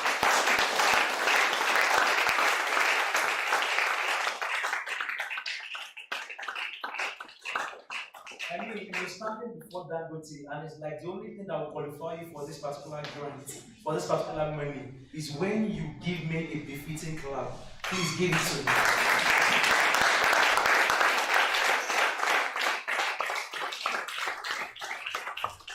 You still do not get it. You still do not get it. I mean, God is giving you an open check that my son, my daughter, the only thing I require from you now is to just give that clap for my son that I've used. If truly that you have been richly enlightened, your mindset has opened, I think it deserves more.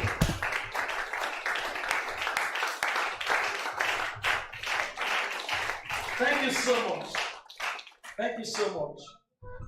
If you are very, very sad that you come here, please remain seated. Like you are not happy for being here.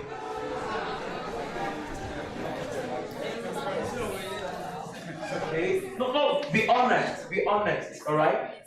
Like you're not happy that I'm not happy for being here, to be here rather. Also, that means you're happy, right? Yes, sir. If truly you are very much important and you value yourself, look at yourself and say, wow, I'm so good. Give yourself one compliment. You can say, wow, I'm beautiful. Just give yourself one compliment. Don't look at me to hear. Just call yourself. Don't mutter it. Say it out. There is gift for the loudest person. I'm amazing. I look so Let me close my ear. Anyone that I hear, I will give you one instant gift straight away. I look so good. I'm Okay, amazing. who said I'm a billionaire? Please come forward. Can I have one pack of the Ilorin? Can I have one pack, please? On behalf of we the billionaires, we are presenting this to you. This is the Ilorin that billionaires eat. Sincerely. So I'm inviting you to that table now. First of all, by faith. Before you do the work. You get it? So we present to you in the name of the delicious. You say amen? Amen. People, you are saying all this thing now. We present this to you in the name of the delicious. Amen. In the name of Tepwak. And in the name of beautiful people here. Amen. Congratulations. Thank you so much. May the comfortably seated. The delicious to the world. Please have your seat. Have your seat. That was an amazing session. And this is not to hide at all. You can see the way everything was coming with a lot of ease so that you can get it. Subject of money is not something you need to rush. It's not something you can just try to motivate people into. Right? If Mr. Lawson wants to motivate you and tell you, look at you, you want to be making 10 billion naira at the age of 20. You're like, oh my God. Oh, I have not shared you up. You get all of that. So when Honorable Apata was saying that, I could very much relate. You know, you'll be so motivated at some event. I'm like, I'm going home like this. First strategy should give me like 20 million naira. Something. You get it. Please let me celebrate our amazing facilitator once again. Alright, we're going to be doing something quickly. We have 2 videos to play for you. One is from Mr. Lawson. The other one is from me. Now, this video, I stumbled on it on Facebook yesterday, and it's really amazing. If you watch that video, 2 things is about to happen. And like, it will happen. It's either you cry, or you think about your life. So he said, please, I would not want you to miss that video. I would not want you to miss it. It deals with habits. Alright? And how that habit led that girl into believing something that God hasn't created her for. Please, wait till we play that video. So right now, we'll be going out for a photo shoot. Okay? So everybody will move out for that photo shoot. We take that group photo shoot, not the one you do for a video, please. This one is the group one. We come together, take the picture, we do the drama, then we come back here for the panel session. Your questions are ready for Mr. Lawson, right? Your questions are ready. Please get them ready. Get them ready. This is subject of Udi, right? Please ask questions as much as you can. Mr. Lawson is here for us today. Please let me celebrate him one more time. Alright, like a soldier, please, they can all come from here. I want everybody to pass through this place because there's one anointing flowing here. Kulende Sango. My goodness. Is that all? You say what? Is that all? Kulende Sango, that market. Oh my goodness. So we are passing through this place. Then we'll all march outside for the photo shoot. Just right out here. We are not going out like we're not traveling. No. Okay, before some of you can stop Okada. Please pass through this place and let us go. So once we are back, we are coming for the panel session. It's another amazing time, I kid you not. Alright, okay? So myself and Mr. Lawson will be here. We'll be tackling, so he will be tackling your questions. Alright, me, I'm still praying to God. That God. Then one more thing, you are wicked though. You don't snap me and billionaire together. May I honorably request your abalabas? Please come forward and take that picture. Picture that's going to happen. Please give me pose, ladies. Give me pose. 2-star. Alright, thank you so much, sir. Alright. Please tell me my teeth is too open. Thank you so much, sir. We are grateful, sir. Alright, please let's march forward to this place.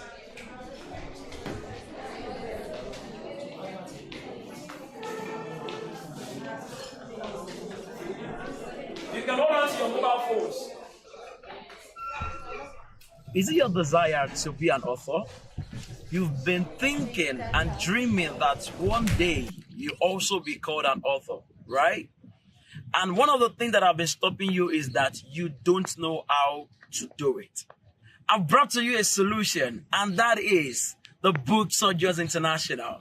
This is a company where we help you turn your intellectual properties, your idea, your knowledge, and that which you know how to do best into published assets. For example, a book. A lot of people are of the opinion that you have to be the one to sit and write your book yourself. But I'm telling you, no, that doesn't have to happen. With the Book Surgeons International, you can only submit to us your ideas, and we help you transform your ideas into a reality. We give you a real book. Like we say, you can give us your idea, then go to bed, and we will wake you up with a book. We've done it before. We are doing it. We can still do it again.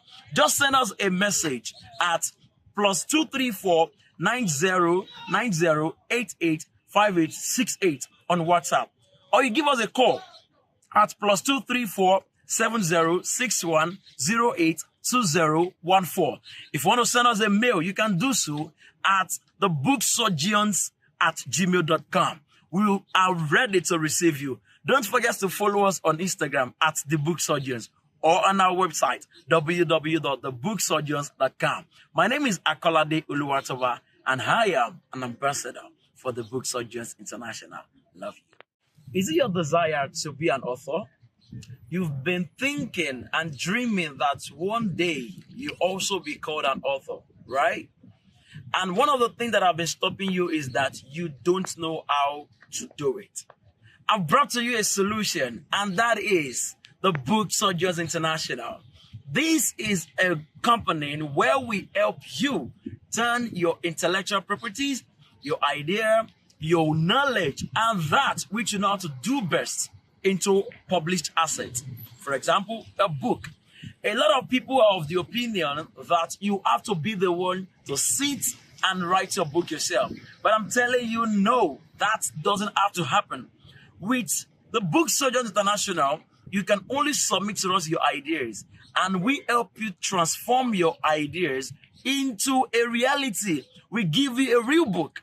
Like we say, you can give us your idea, then go to bed, and we will wake you up with a book. We've done it before. We are doing it. We can still do it again. Just send us a message at +234 9090885868 on WhatsApp, or you give us a call at +234 7061082014. If you want to send us a mail, you can do so at thebooksurgeons@gmail.com. We are ready to receive you. Don't forget to follow us on Instagram at The Book Surgeons, or on our website, www.thebooksurgeons.com. My name is Akolade Oluwatoba, and I am an ambassador for the Book Surgeons International. Love you. Is it your desire to be an author? You've been thinking and dreaming that one day you also be called an author, right? And one of the things that have been stopping you is that you don't know how to do it. I've brought to you a solution, and that is the Book Surgeons International. This is a company where we help you turn your intellectual properties, your idea, your knowledge, and that which you know how to do best into published assets. For example, a book. A lot of people are of the opinion that you have to be the one to sit and write your book yourself. But I'm telling you, no, that doesn't have to happen. With the Book Surgeons International, you can only submit to us your ideas, and we help you transform your ideas into a reality. We give you a real book. Like we say, you can give us your idea, then go to bed, and we will wake you up with a book. We've done it before. We are doing it. We can still do it again.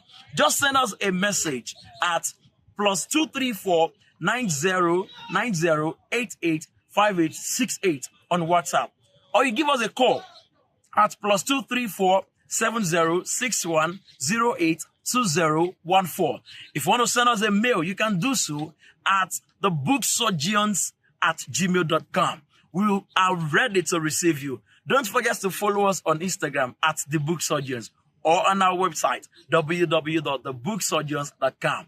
My name is Akolade Oluwatoba, and I am an ambassador for the Book Surgeons International. Love you. Is it your desire to be an author? You've been thinking and dreaming that one day you also be called an author, right? And one of the things that have been stopping you is that you don't know how to do it. I've brought to you a solution, and that is the Book Surgeons International. This is a company where we help you turn your intellectual properties, your idea, your knowledge, and that which you know how to do best into published assets. For example, a book. A lot of people are of the opinion that you have to be the one to sit and write your book yourself. But I'm telling you, no, that doesn't have to happen. With the Book Surgeons International, you can only submit to us your ideas, and we help you transform your ideas into a reality. We give you a real book. Like we say, you can give us your idea, then go to bed, and we will wake you up with a book.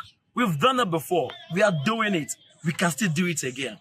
Just send us a message at +234 9090885868 on WhatsApp, or you give us a call at +234 7061082014. If you want to send us a mail, you can do so at thebooksurgeons@gmail.com.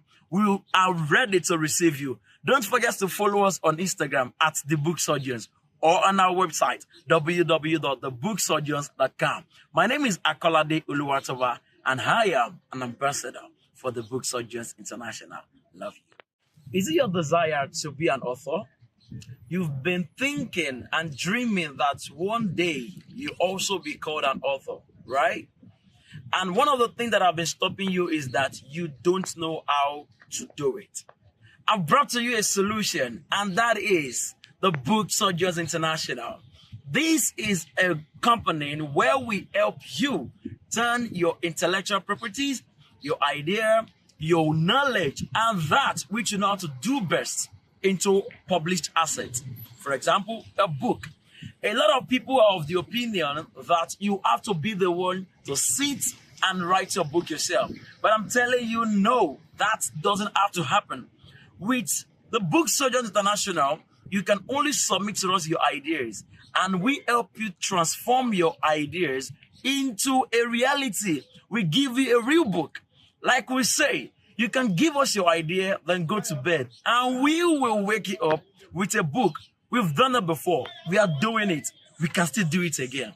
Just send us a message at +234 9090885868 on WhatsApp, or you give us a call at +234 7061082014.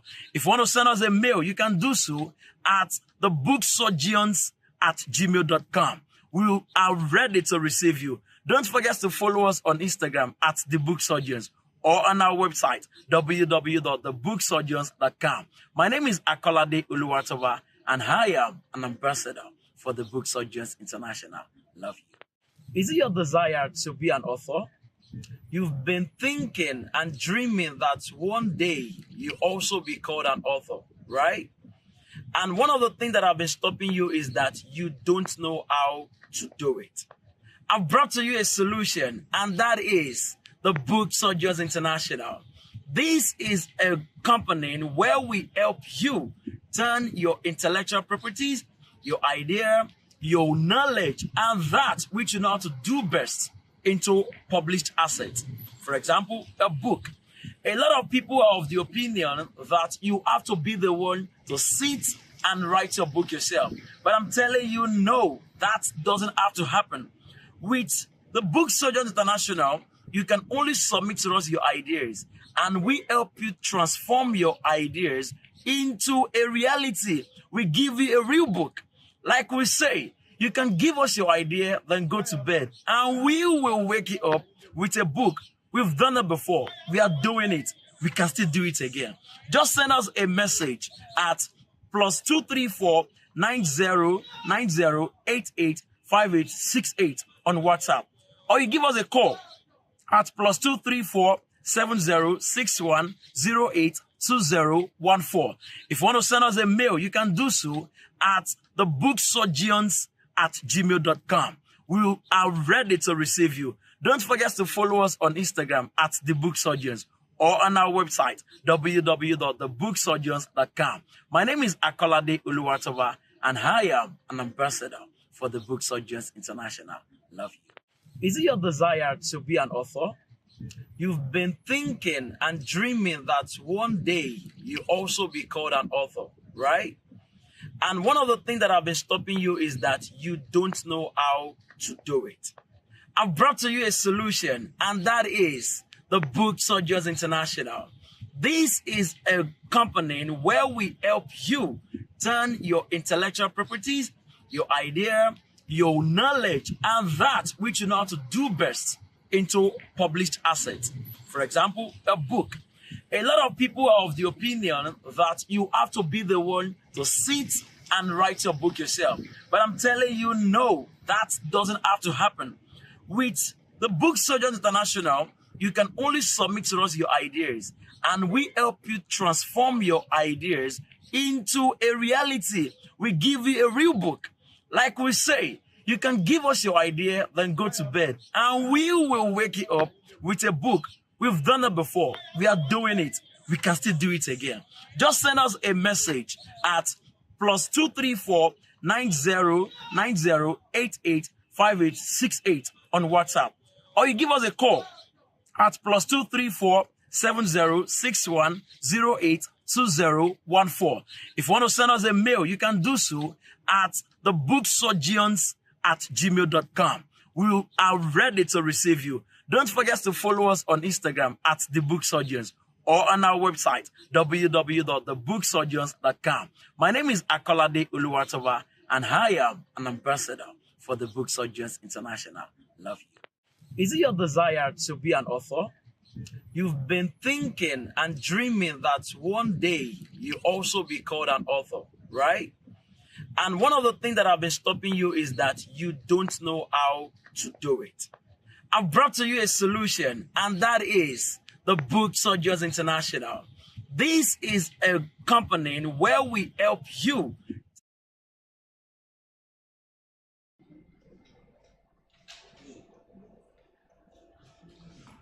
Okay, I think that is done. Also, we usually give out opportunities for any of the members to push out their brand. Okay, and one person actually paid for that particular slot, and that is Kiri. Can I have it, please?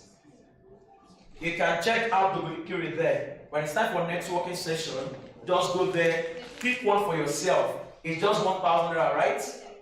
1,000 naira per pack. Get one for yourself. It's yummy, it's tasty, it's healthy, it's sweet, and amazing. Okay, so if you also pay for your own slot, this is how I'll be giving you free, and it's not free because you paid for it. I'll be giving you a paid promotion. Okay, so just there you will see the the pack of the delicious Kiri, and you get it for yourself. Please, can we humbly give our amazing facilitator a round of applause as he comes forward? We have something special for him. Please come forward, sir. Let's come forward.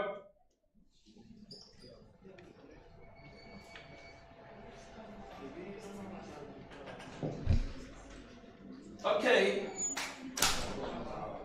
We really wish we could give $1 billion for what we've learned today, right? But on behalf of every one of us, we're looking at this to say that we really appreciate you, sir, for what you've done. Thank you. Please, I need help with this. Thank you so much.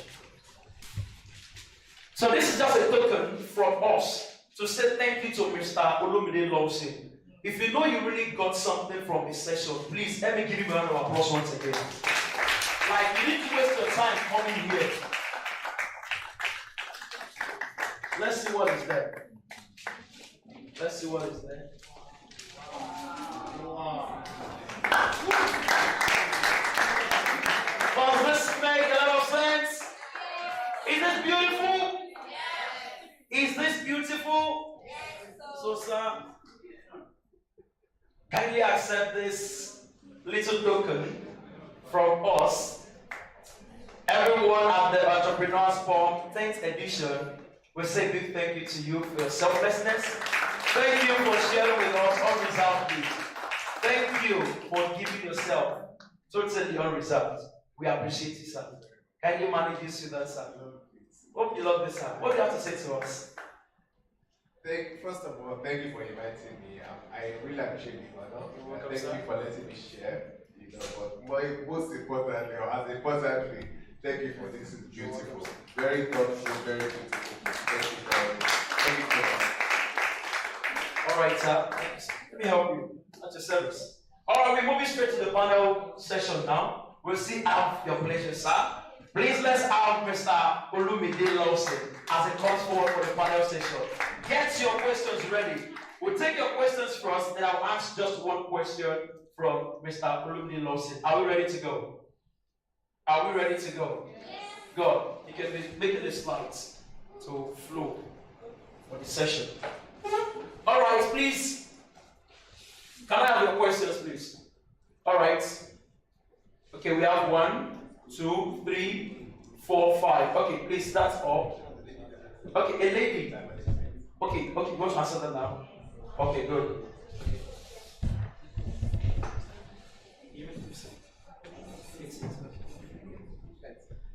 So I just remember the lady asked a question about time management.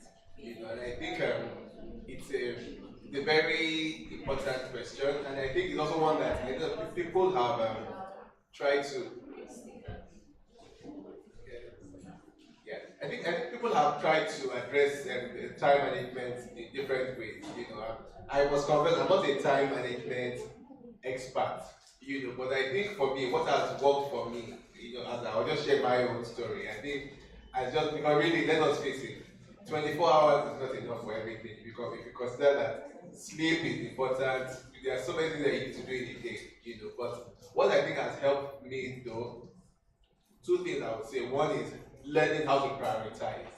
So what I do or what I do on a daily basis is that at the beginning of the day, but first at the beginning of the week, I'm sorry I keep talking about planning, right? But that's how I'm wired. So I plan my week. What are the critical things that if that week is going to end, what are the things I would have wanted to do, and I try to break that down to what are the things that I need to do every day to make those things happen. There's no one. I don't think there's anyone that is really focused on their dreams and code that is free and idle. So this time I know what everybody is trying to deal with in different ways, but I think trying to just focus on prioritizing the most important things and doing those first. I think it was still 7:30 or something about that. Doing the first things first. So yeah, so I think you should focus on those things that you think are most important on one hand, and then focusing on those. And then, but more importantly for me is planning. I know one of the things that I know that usually causes challenge for me is when I start my day. There's other things that I didn't plan start coming and it just disrupts my day. So what I do is that those things that I planned I was going to do, I just push through that I do them irrespective of what is going on. All right, thank you so much. So I think that answers that, right? For the person who asked on time management. Okay, I saw Honorable Apata raise his hand. Okay, can you ask a question, sir? Thank you for this opportunity. This one you are using the appellation of Honorable for is an appellation. I just love that. Thank you. Alright, I want to first and foremost say this. I'm sorry I came with 2 minutes because of my engagement, but I must say this is wonderful. I was impressed when the lead trainer that gathered us here was saying this is the 10th edition, and I'm very happy that young people come together to put up this kind of a great program, and it's absolutely free. Sometimes some people, many of us young people don't appreciate the value of free things like this. This is kind of a program that if you hold elsewhere, you come in with it. You can't have free entrance to it. So I also appreciate the organizers for doing well and for impacting knowledge. Thank you very much. All right. Thank you. That being said, I was going through the profile of Mr. Lawson, and I was highly impressed. Being a partner with Sahel as a business manager, having worked with Ocean and Oil Holdings, and being a fund manager and all of that. So all what you are downloading today was a testament to your experience, to your knowledge, to your acumen, which is very good. But I want to ask this very important question.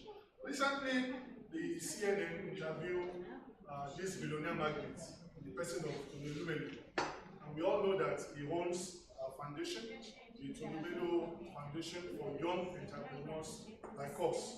And he said something. He said that access to capital is one of the hindrances to young entrepreneurs' development. Though he made mention of 3, he made mention of infrastructural development such as electricity, light to young entrepreneurs, and he made mention of security and all of that. My question is simple and is this, sir. In an environment of hostility, in an environment of biasness, in an environment of recalcitrant bigots, they are there all around us. And sometimes, and to be sincere, in an environment of religious sentiments, that if you are not from this particular clique, you won't have this. 2 or 3 days ago, some of us here have seen our business.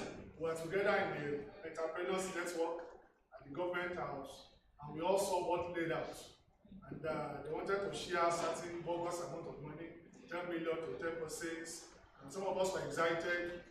The excitement was high that somebody, the picture they painted. So when I was telling my wife, I was there with my wife, and I was telling her, I said, well, it's not your money.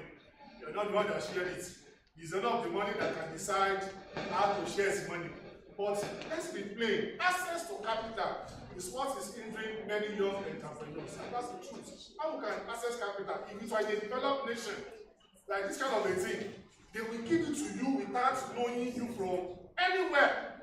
It's sincere, it's open, everybody has access to it. And that's why you see that young people coming up with ideas. So my question is this, sir. How do you raise capital for yourself as an entrepreneur so that we can achieve our dreams, our goals? How we started, you have a journey. Share with us also. We raise that capital and be established as an entrepreneur. Thank you.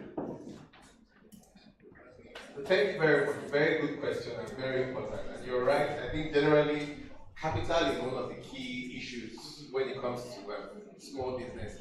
I think there was one study that was done that generally I think that is the SMEs are the most underserved areas in the finance team. Now, I'll first talk about the area where you talked about, there's a partiality, discrimination that's going on. I'll answer that before I answer the sources of capital. So, pardon me, I'll answer it this way. At the beginning, I mentioned that you have to be on the driver's seat, and I think, sorry, I can hear a bit of murmuring. I think generally in life, there are going to be things that are outside your control. Some people, because they are women or because they are from this or that, there might be things that you will not get. One thing one can do is to focus and be upset about those things. The other is to try your best to focus on things that are within your control. Things like that will happen where people will be unfairly, and will treat you unfairly, and just like you were not able to do much about it, it will always happen. I'm sure even before that you've seen it in all walks of life.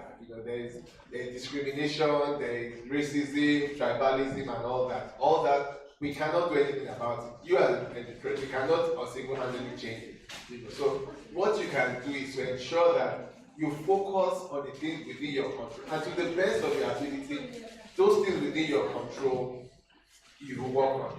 Now, on the question, the issue of funding and capital, so it's a difficult one because I think there's a lot of needs, there's few supply. However, one thing that I've seen though is that in recent times, and particularly with younger people coming up, I've seen a lot of people that are actually looking to fund and finance young entrepreneurs, either as structured government enterprises, government establishment, or individual angel investors, depending on how what your business plan is. Now that said, and you'll be shocked that as much as many people are looking for funding, you'll be surprised at how many people that are looking for funding and on their own are not even investment ready.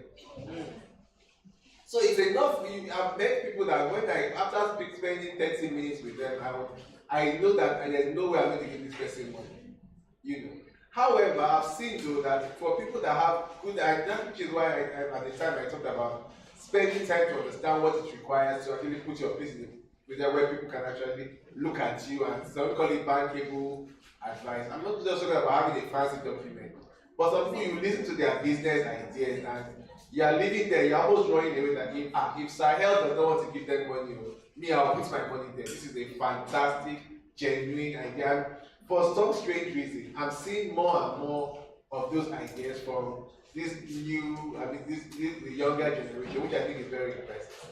And based on that, I know that there will be quite a number of foundations, like you mentioned, not only that, a lot of them are coming up and focusing about supporting SMEs, a few more than before, and now although I'm seeing more of it around tech, the tech businesses are cool, but I think it's actually a step in the right direction.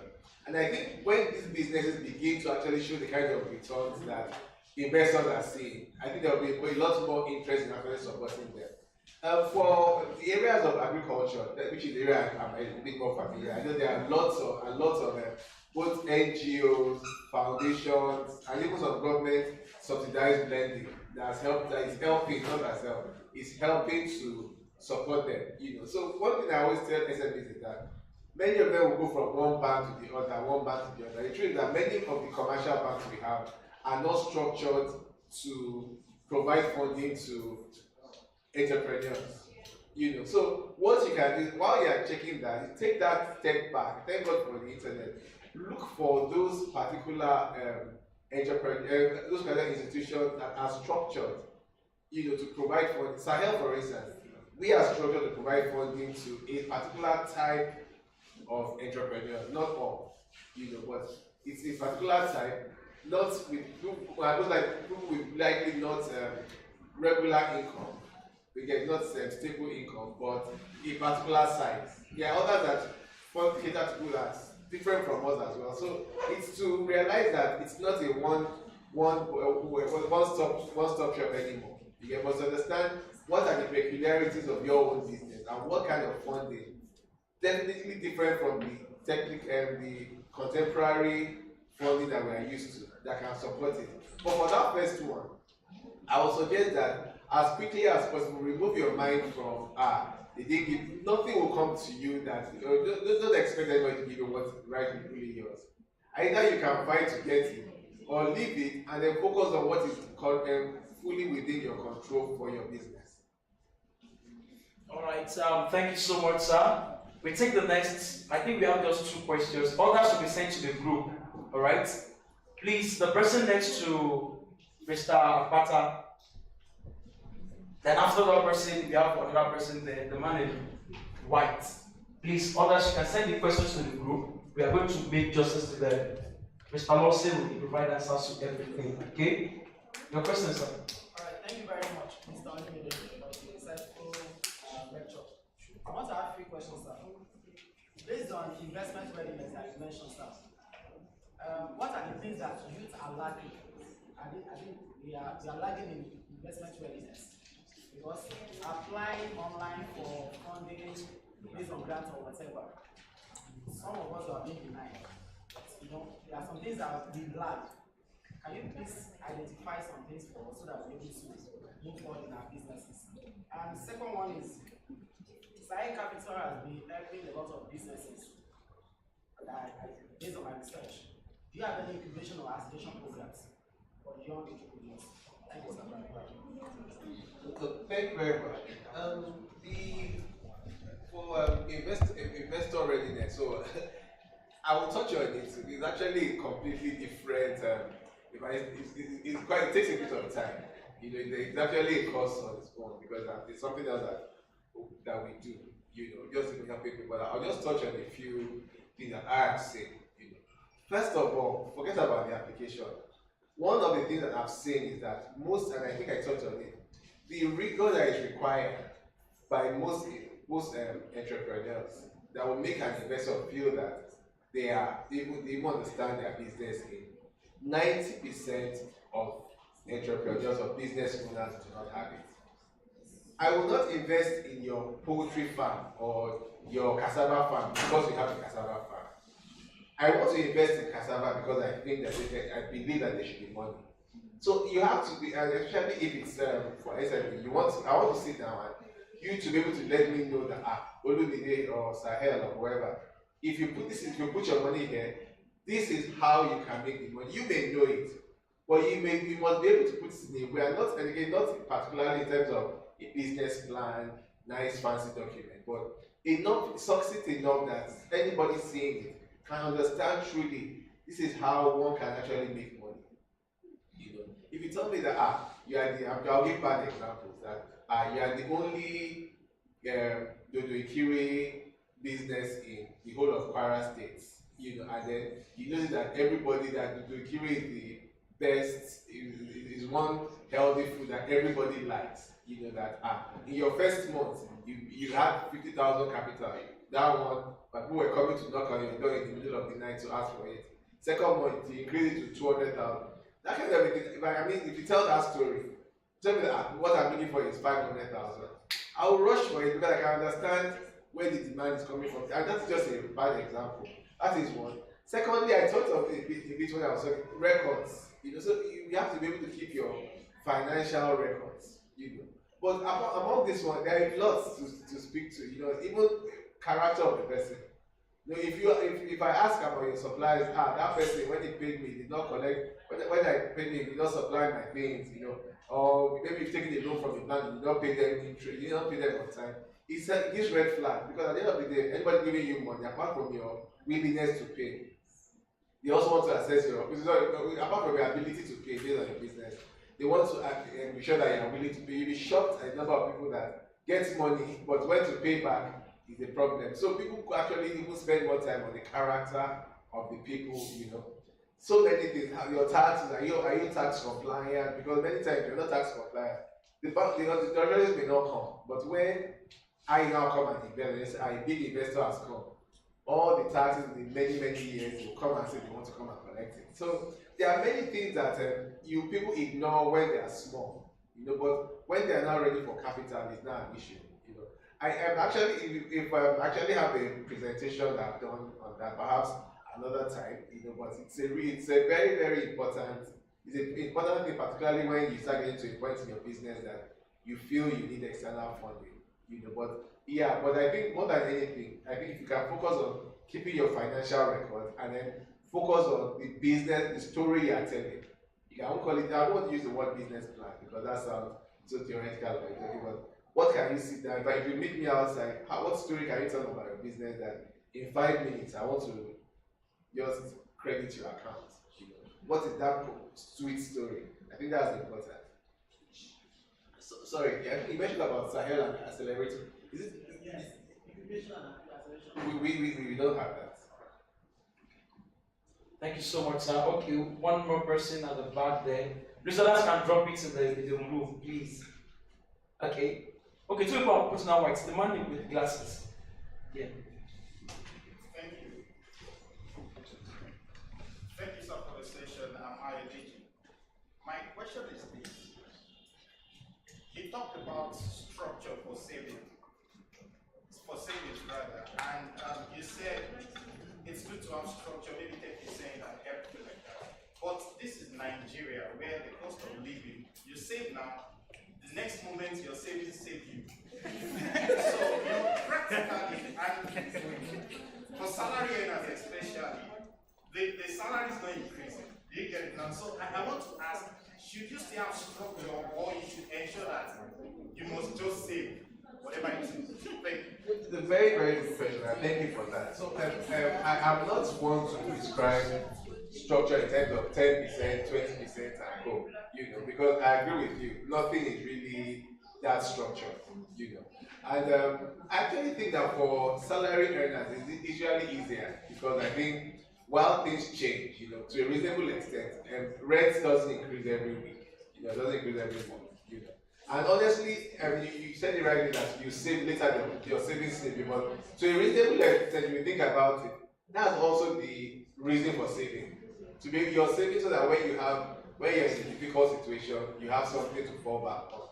So I would, to answer your question directly, I will not prescribe that. First of all, ensure that you save, and save what you think that what might pinch you a bit too much. Yeah, it's still within what you can manage. So I would definitely say that you should have a particular percentage.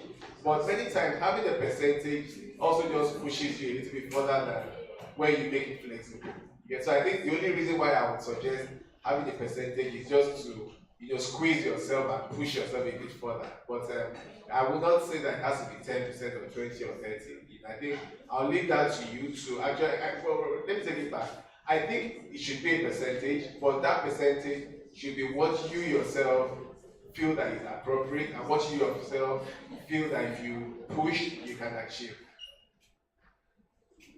Okay, I think that's clear enough, right? Okay, Mr. Lawson asked us to give the man in white and a cap the opportunity to. Thank you very much. Thank you for coming here and the organizer of the program. I really appreciate this audible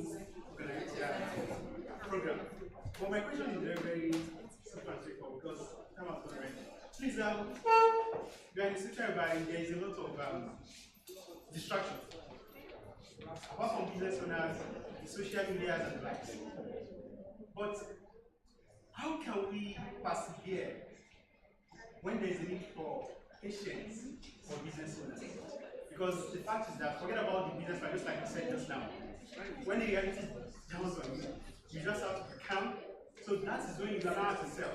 Are you supposed to be passive? Are you supposed to be passive? Are you supposed to be patient? So how do we get this patience thing on it? How do we get it? How do we make it? How do we get to use it in our business life? Thank you very much. Sorry, if you don't mind, can you? I'm not sure I really got the question very well. Okay, what I'm saying in the short form is that how do we persevere when there's a need for patience in business? Thank you very much. I think it's a difficult question, really, because I wish somebody can help, someone that has gone through it. Because it really, I agree with you that if you're in a business environment, of course things are challenging. It's some business. The truth is that some businesses will die, some will survive. So I think the easiest way to answer it is just to what do you need to do to ensure that when those businesses are dying, yours is not one of them, because some will survive and those ones will be the ones that will now top that sector. What I've seen that a few people do is that during that period, they will look for patient capital. Sometimes they look for, they call them family, friends, and fools. You just need, because what you're asking for really is that how can you get that lifeline, to be able to survive when things are tough, and it's a hard question to answer for everybody. It's really, because at the end of the day, it really comes down to what you have within your own capacity, because if things are hard, maybe that may not be the time they are withdrawing money. That might just be the time they are leaving the business and leaving in the sense that they're not financially demanding money, but just letting the business just cruise until the tides are over, So I think people and others will get money from family and friends. Some others are able to get angel investors to help them see them through those periods. Others pivot, so while that area is difficult, they move their business and do something else that they realize that, and then when that particular space gets a bit more stable, they come back, So it's a hard question because it's really specific to the space, the sector, how long that perseverance period is, and what the person has, what you have available to you, And I don't know if there's anybody here that has been in those kind of sectors. One of the things that we did in Sahel is a different case, though, was that there was a time around 2015, 2016 that there was a major crisis in the poultry sector, and the things were really very difficult, and some of our investments in the poultry space were having challenges. So, but what we realized is that the kind of manager that you need when there's a crisis, generally, it's different from the kind of manager that can run a business when everything is going normal day to day, So what we did was that we actually had to get a poultry, almost like a consultant, expert type person that knows how to, manage, weather the storm. You get to come and provide support to these businesses, and he was able to use his experience, his knowledge, his network in the market to be able to just help them through. A lot of businesses died during that period. A lot of poultry businesses died. The ones that survived are now doing extremely well. So that was what we did then. But again, I think it's just looking closely at that particular business, and what you have, what resources you have, and see how you can channel them, in that situation. I'll be happy to hear if anybody has gone through that kind of circumstance and how they weather it. Anyone? Okay, feel free to share something. Okay, yeah. Not exactly that I've gone through that, but I just think I have an idea towards what he's saying. So I think where we all get it wrong sometimes is that we tend to put so much on our cap. So I'm going to go back because you said something very profound the other time when you were talking that sometimes it's important that we find another source of income. One, and then another time too, I think people tend to call themselves entrepreneur or tend to call a business, and then tend to call themselves CEO, whereas it's sort of a trading thing. So I think when you experience maybe crisis at some point, and this is not a big business as it were, and because of we are trying to maintain a face on social media, so you want to call yourself a CEO that you run a business. It's not exactly that you're exiting that business, but remember, for somebody who is running a small business, now you know your business cannot cater for you. It's as good as finding another job. There is dignity in labor. You can find another job that you can now use that money to run that business and also cater for yourself. Because sometimes the revenue we generate from our money, literally, and to think of this landscape that we have in, most especially Ilorin, some things are quite funny. So I think during that process, you just have to check in the opportunities that are there for you, whereby you either find a job to be able to cater for things, and then now come up with strategy at which you can now maybe sell your product or sell your services. But I think where the problem really is that we are not finding what exactly is our problem. We are just maintaining face of a CEO and maintaining face of I'm running a business, or maintaining the face of I'm an entrepreneur, whereas what you are doing in the real sense is trading. So if that is your case, find a job, or even I think I saw a similar experience of somebody who got a job. I mean, it's a craft job. They are going to pay you 40,000 naira, and then you just work that job for 1 month, and then you stepped out that you want to start your own brand. And to me, I felt like, no, this is sort of a folly, because while you're getting that job of 40,000 naira, you'll be getting better at your hair parties, and then you're getting 40,000 naira. But because everybody wants to run a brand, and they want to say, oh, I run a bag making brand, dear.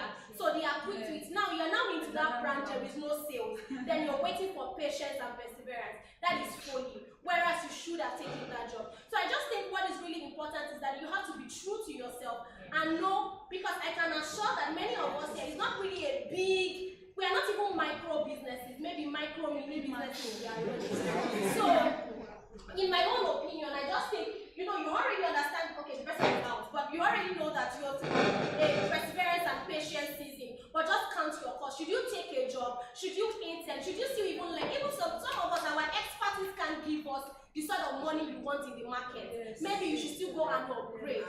So that is just my own contribution.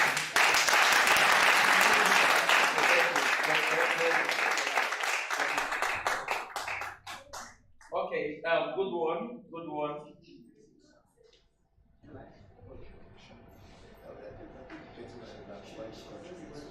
Okay, someone said to contribute. Okay, go ahead, sir. Alright, thank you for this opportunity again. Baba got to switch my name, as I said earlier. I'm into cryptocurrency. I started my cryptocurrency company in 2016. Just like as I'm saying, I'm saying this because you gave me the opportunity. And the simple answer I can say to every entrepreneur is continuity. When you know the reason why you started, challenges will be there. You will be hitting challenges. It's because I'm on record, I want to mention figures.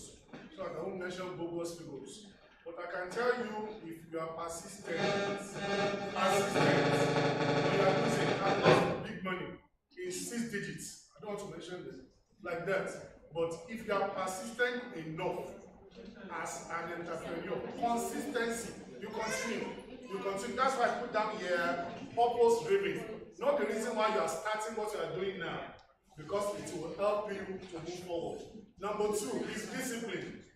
If you are disciplined enough, if you are not disciplined, you will make a financial record yourself. You are disciplined. Number 2, do not live to impress others. Like my sister was saying, all of us want to carry the tag of CEO, managing director, and this and that. Don't live to impress anybody, especially in this age of social media. I want to snap myself now, I want to post it here, I want to stand, I saw a big car somewhere, I want to stand there just to impress. Don't do that. There's money in Ilorin if you have that mentality. This city where we are, there's money. In this Ilorin, in this city, big money. I have friends, my God's grace, in 9 places, and some of us, I told us that were in the program 2 or 3 days ago, some of us, we saw a young man at the age of 40 giving out 5 million. A young man like me, I'm 35 years of age, he is 40. I begin to imagine, I can get there also. In this same Ilorin that we are in together. So you can do that. Another thing I said is this, and please let's listen very well, is do not eat your seed. Do not eat your seed. Many of us as young people, we start and immediately we want to use a Rolex watch, we want to use a Gucci glass, we want to wear this brand, and that. And you are eating your seed as an entrepreneur. Don't do that. And finally, on the last note, is go for training. Go for training. In fact, I was informed of this meeting by my good friend here. I have some friends here, and I saw it on his page, I think just yesterday. And my schedule was so tight. I want to have another 2 meetings. In fact, I have to leave already. But I'm just patient. I said, let me come around. Let me see something. Go for training. And I was so happy. That's why I commended you, what you are doing. And I was able to surprise 10 years already, and I don't know anything. 10 edition. So go for training, get information. The money is in information. Information that you don't know. Things will be bypassing you around. That's why God determined that said, no, let me be here, let me see what is happening. And let me also tell us this. On the final note, sorry, please. You must have, everybody is not destined to be an entrepreneur. Everybody. You can also be an intrapreneur. And that's why young people are missing it. There's what we call entrepreneur. There's also what we call intrapreneur. That you are working under an individual and you are making it cool. You are learning. It's more like a mentorship. So if we as young people, we can give ourselves, see, it's because most of us, we are not ready to give ourselves to mentorship. He that sits on the shoulder of a giant, will see far. And Ade says, what an elderly man can see while sitting. Even if a young man climbs a local tree, you will not see it. Thank you. And actually, it's by local class. Alright, I just want to make this is a comic statement.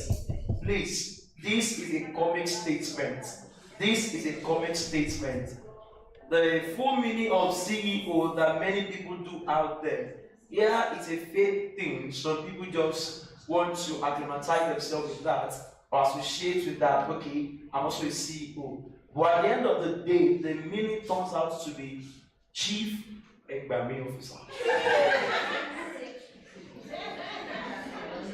At the end of the day. So we've gotten enough nuggets here that can actually set you on a great note. Thank you very much. I agree with all the points. The only point I'll make, I'm assuming that most people here are already, so not taking anything away from anybody else. I believe that most people here have already taken that decision to be entrepreneurs. So, and I agree completely that not everybody should be. But sometimes life or whatever puts you in a particular direction. So while I agree, but I think sometimes when life has pushed you towards there, you are at the point in which this swimming, you get, we're all of us in this room, we're all entrepreneurs. We are going to swim. You get, just at the back of your mind, don't think, I don't want you to go away thinking, maybe I shouldn't have been an entrepreneur, maybe I was not, which I know that, and I agree that not everybody can be. But once you've decided that you are going to be, you already left the starting point. You've left that place. So it's now to, like the gentleman said, get the training you require, get the support you require, but failing is no longer an option for you. You get just whatever you need to do to this path that you have already channeled for yourself. Do whatever you can. People can learn. Do whatever you can to achieve it. So don't lose hope that maybe it's not for me. It may not be for you, but now you have done it, you don't have a choice. You will have to survive, and you just push through it. I don't want to mention that. All right, thank you so much, sir. Thank you so much, sir. I think with that, because I still have 1 or 2 things to say after this panel session. So quickly, we have Angel say something. I think there was a particular misconception about a statement made. So please, angel in the house, I got your message. Kindly rise and tell us your mind. Good afternoon, everyone. Good afternoon. The first speaker mentioned something about the funding that happened at the event 2 days, 2-3 days ago. So there is a criteria to it. It wasn't as if it was partial. I'm a member of the network, right? It's actually not open to the general public. It was you have to be a member of the network first, and second, you must have been at the venue an hour 30 minutes before the event started. Those were the two criteria to actually qualify for the funding. So it wasn't open to the general public, as people thought it was. I missed out on it myself because I was late. It was not as if it was open to everybody, then they selected some people that they knew to do it. So that's the thing. Sorry, please, it's good. Maybe you did not get me very well when I made mention of that. I was saying, sorry sir, I was saying that, please you can sit down. I was in that program also. Some of us were there. I was here early, maybe around 10. I saw the criteria. What I was saying myself is that I felt, that's my personal opinion, I really appreciate the organizers, the good thing they did, but I said I felt that there was this biasness in it. And why did I say so? Most of us that were around will discover that the 20th person that was called out, the organizer was saying the person is not here. She went out to carry the kids in school. And the criteria was all of us to just write business idea. And they will pick it randomly. No, they pick it randomly. No, understand me, man. So what I was trying to say is that if you pick randomly, how will you know that this person I pick is not in the hall? So that's just it. Hello, please. Mr. Lamont is not here. Mr. Lamont is not here. Please, if you want to iron this out, hello, one out. I understand the fact. Okay, please keep displaying your pepper and tomato. Emma Tatalo.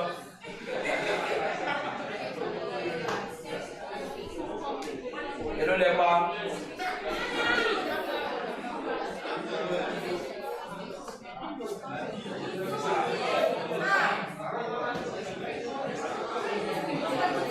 Hello, thank you.